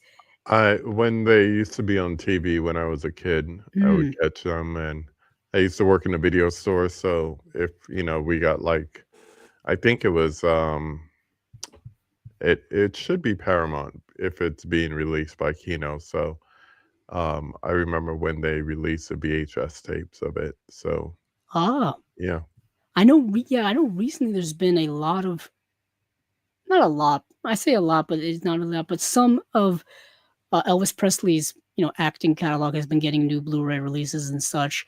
I think like Blue Hawaiian got like a Paramount Presents release. I think when they were still doing Paramount Presents release. Now that's a line that I think has kind of gone away a little bit. Yeah, they have. Yeah. But they put out, because they did a whole new restoration for Blue Hawaiian, and some of his other movies. But like Jailhouse Rock, I think they may have put out a new release of that. If they haven't, they should have, because that's one of his better movies, is Jailhouse Rock. But one of the titles I wanted to talk about was this Jerry Lewis and Dean Martin title, called Money from Nothing, or Money from Home. Sorry, it's got a brand new 4K. Yeah, Paramount. Yeah, it's got to be part of it's part of the Paramount deal. Speaking of which, brand new HD master from 4K restoration by Paramount Pictures and 3D Film Archive, restored from the 35mm Dynoptic 3D Technicolor camera negatives. That's a mouthful. Presented in stereoscopic and anaglyphic 3D formats. That's the two 3D formats. I think the anaglyphic, that's the one with the red and blue glasses there. As well as in 2D. New audio commentary of film historian James L. Nabar and Mike Bellew. There's an audio commentary with film historians Nathaniel Thompson and Howard S. Berger. Coming Back Home documentary short. Dean's Disc music short. On the Set slideshow. Martin and Lewis Fox Theater promo. Let's see. Available in 3D for the first time on home video. Money from Home is a hilarious laugh-a-minute comedy starring a legendary team of Dean Martin and Jerry Lewis. Released on the 80th anniversary of their first team up in Atlantic City. The centennial of Lewis's birth. When Honey Talk Nelson gambling debts start to mount, he enlists his veterinarian cousin Virgil, portrayed by Jerry Lewis, to help him fix a race. Along the way, the boys find plenty of time for gags, music, and for honky tonk, a romance with the gorgeous Phyllis. Features their now classic take on Cyrano de Bergerac, Money from Home, presented in both stereoscopic and anaglyphic 3D formats, as well as standard 2D. I figured since a bunch of Jerry Lewis's stuff has been getting released from like Imprint and from Kino, I figured this was something to go along with all of those. I know there are fans of Jerry Lewis who've been wanting some nice releases over the years, like The Nutty Professor got a big like collector's edition Blu-ray from Warner Brothers a few years ago. 3 years ago. Yeah, and then I want to make mention of one more title that is coming up here, which I feel like we're going to get more info later. On 4K UHD is going to be the John Wayne film Big Jake, starring John Wayne, of course, and Maureen O'Hara. This is a movie directed by George Sherman. And yeah, this is a movie I saw years ago, and there's been a Blu-ray of this around for a little while, but it's one of those Blu-rays that's not really that great of a Blu-ray at all. It kind of, I think it was taken from an old master. Yeah, it came out in 2011 from Paramount Pictures, and I remember it having pretty okay picture quality and no special features whatsoever. So hopefully this comes with at least a commentary. That would be super sweet. But I think that's it for in terms of releases here. We got under the 4-hour mark, which is always a goal for me here on Chasing Labels. We do have some comments here from along the way that I maybe someone who I'm just looking at some of the comments here. Let's see. Dexter Fletcher was in Lock, Stock, and Two Smoking Barrels. Thank you. So Helvetic Christesdod, I cannot pronounce that. Dexter Fletcher was in Lock, Stock, and Two Smoking Barrels, which is the Guy Ritchie film. I've watched Guy Ritchie's newest film, the one he did with Henry Cavill and Jake Gyllenhaal, not great. In the Gray, which had no promotion when it came to the movie theater, was in and out in like 2 weeks. Wow. Unfortunately, that movie was supposed to come out in January of 2025, and the movie wasn't finished in time, so they pushed it. And Lionsgate was supposed to put that out for distribution, and then they dropped their distribution license in, I think, November of last year. So the production company couldn't find another company to put it out, or another distributor. So they decided to put it out themselves, and they put it out and with really no fanfare, and it was in and out in theaters in like 2 weeks, and now it's on Blu-ray already, or at least it's coming out. But it's not great. I feel like his last couple of movies to me, Guy Ritchie, have not been that great. I thought The Gentleman was really good. That was a really good movie. Let's see. Just looking at some. Oh yeah, vendor. Yeah, talking about all the releases from Curzon recently. The Von Trier, Haneke vendors.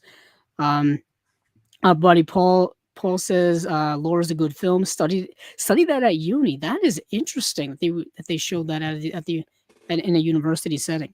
I guess it makes sense. Whatever happened to Clive Owen? That's a good question. That's a good question. He's still acting. Where? I mean, nowhere near as much as he was 20 years ago. But I remember he was on the show The Nick, which, and this is going back like a decade now. But after where has been Clive Owen? He's still in things. I'm just looking at. He's still working. I'm just looking at. Yeah, he was in. Let's say. Oh boy, this is going back like 5 years. Never mind. Yeah, not much, man. He was in Gemini Man, the Ang Lee movie from 2019. Last year called Cleaner. Yeah, he was in Cleaner from 2025, but Murder at the End of the World, which is a TV miniseries from 2023. But it's like one credit per year type of situation here. It's not like an abundance of things. Lisey's Story, which is a Stephen King adaptation that was on the Apple TV. That was 2021. I mean, we're going back 5 years now. But then before that, his career kind of just slowed down. It happens. People pop and do a bunch of things constantly, and sometimes they just kind of slowly fade and disappear. It happens. Let's see. Bound is the best Wachowski film. I don't necessarily disagree with that. I mean, I'm a Matrix person through and through. Same. That's the Wachowskis for me. Like, the Matrix is like the epitome for me. I know that Speed Racer finally got its 4K release that people were clamoring for years. That just finally came out in both a Steelbook and a Blu-ray edition. I got to get my hands on that because that movie is a visual treat. Oh, I didn't want to say this, but Franco Potente is in Born Supremacy.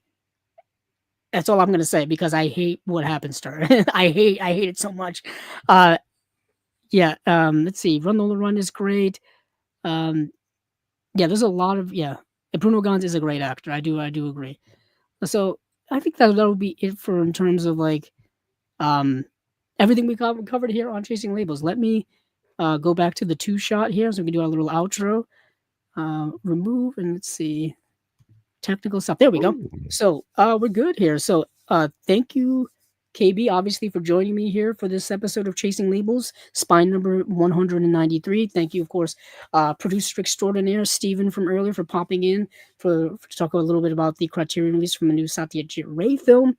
He will be back here this coming weekend, along with myself and our friend Ian Schultz, to do another episode of the Unwatched Pile. I still have to pick my title for the Unwatched Pile this time around. These things always creep up on me, and I'm always a bad procrastinator when it comes to that. But KB, if there's anything you would like to say, where people can check out your work and all that kind of stuff. KB Loves Movies. If you search for it, you'll find it. That's where I am. KB Loves Movies YouTube channel. There's a bunch of past conversations, including one with Steven. So you could always look for that there. And I live on my Instagram account, so you could find me there. Awesome. Yeah. And please, of course, you can find this in audio form on any place podcasts can be found: Apple Podcasts, Google, Spotify. There's an audio version here on YouTube as well. There's, of course, the replay for this video, as well as past episodes, as well as a replay for all of the other stuff we've been doing here. Like I said, we recently did the Criterion reviews for a couple of the things from the month of June. I got to kind of geek out over John Waters, who was one of my favorites here, with his movie Desperate Living, as well as Hairspray, two completely different movies, and all of the other things that we've been doing here on Chasing Labels as well. There will be an episode in 2 weeks' time. I just got to look at my calendar because I never remember these things. On June 30th, though, it will be that Tuesday. Rachel Belwar will be our next guest here on that episode. And so I look forward to all the things coming out in the next 2 weeks or so. Of course, I think by that time we will get probably some Arrow titles, some perhaps more Eureka titles. Indicator still has to announce their stuff as well, I believe, for this month. Then, of course, by that time, we could have the Criterion sale at Barnes & Noble, perhaps. Who knows what could be kicking off at that point, as well as other sales that could be happening. Like I said, Severance got their summer sale coming up as well. So thank you all for watching. Thank you all for listening. Thank you all for all the support always. And, hey, keep on watching those movies because I know I will.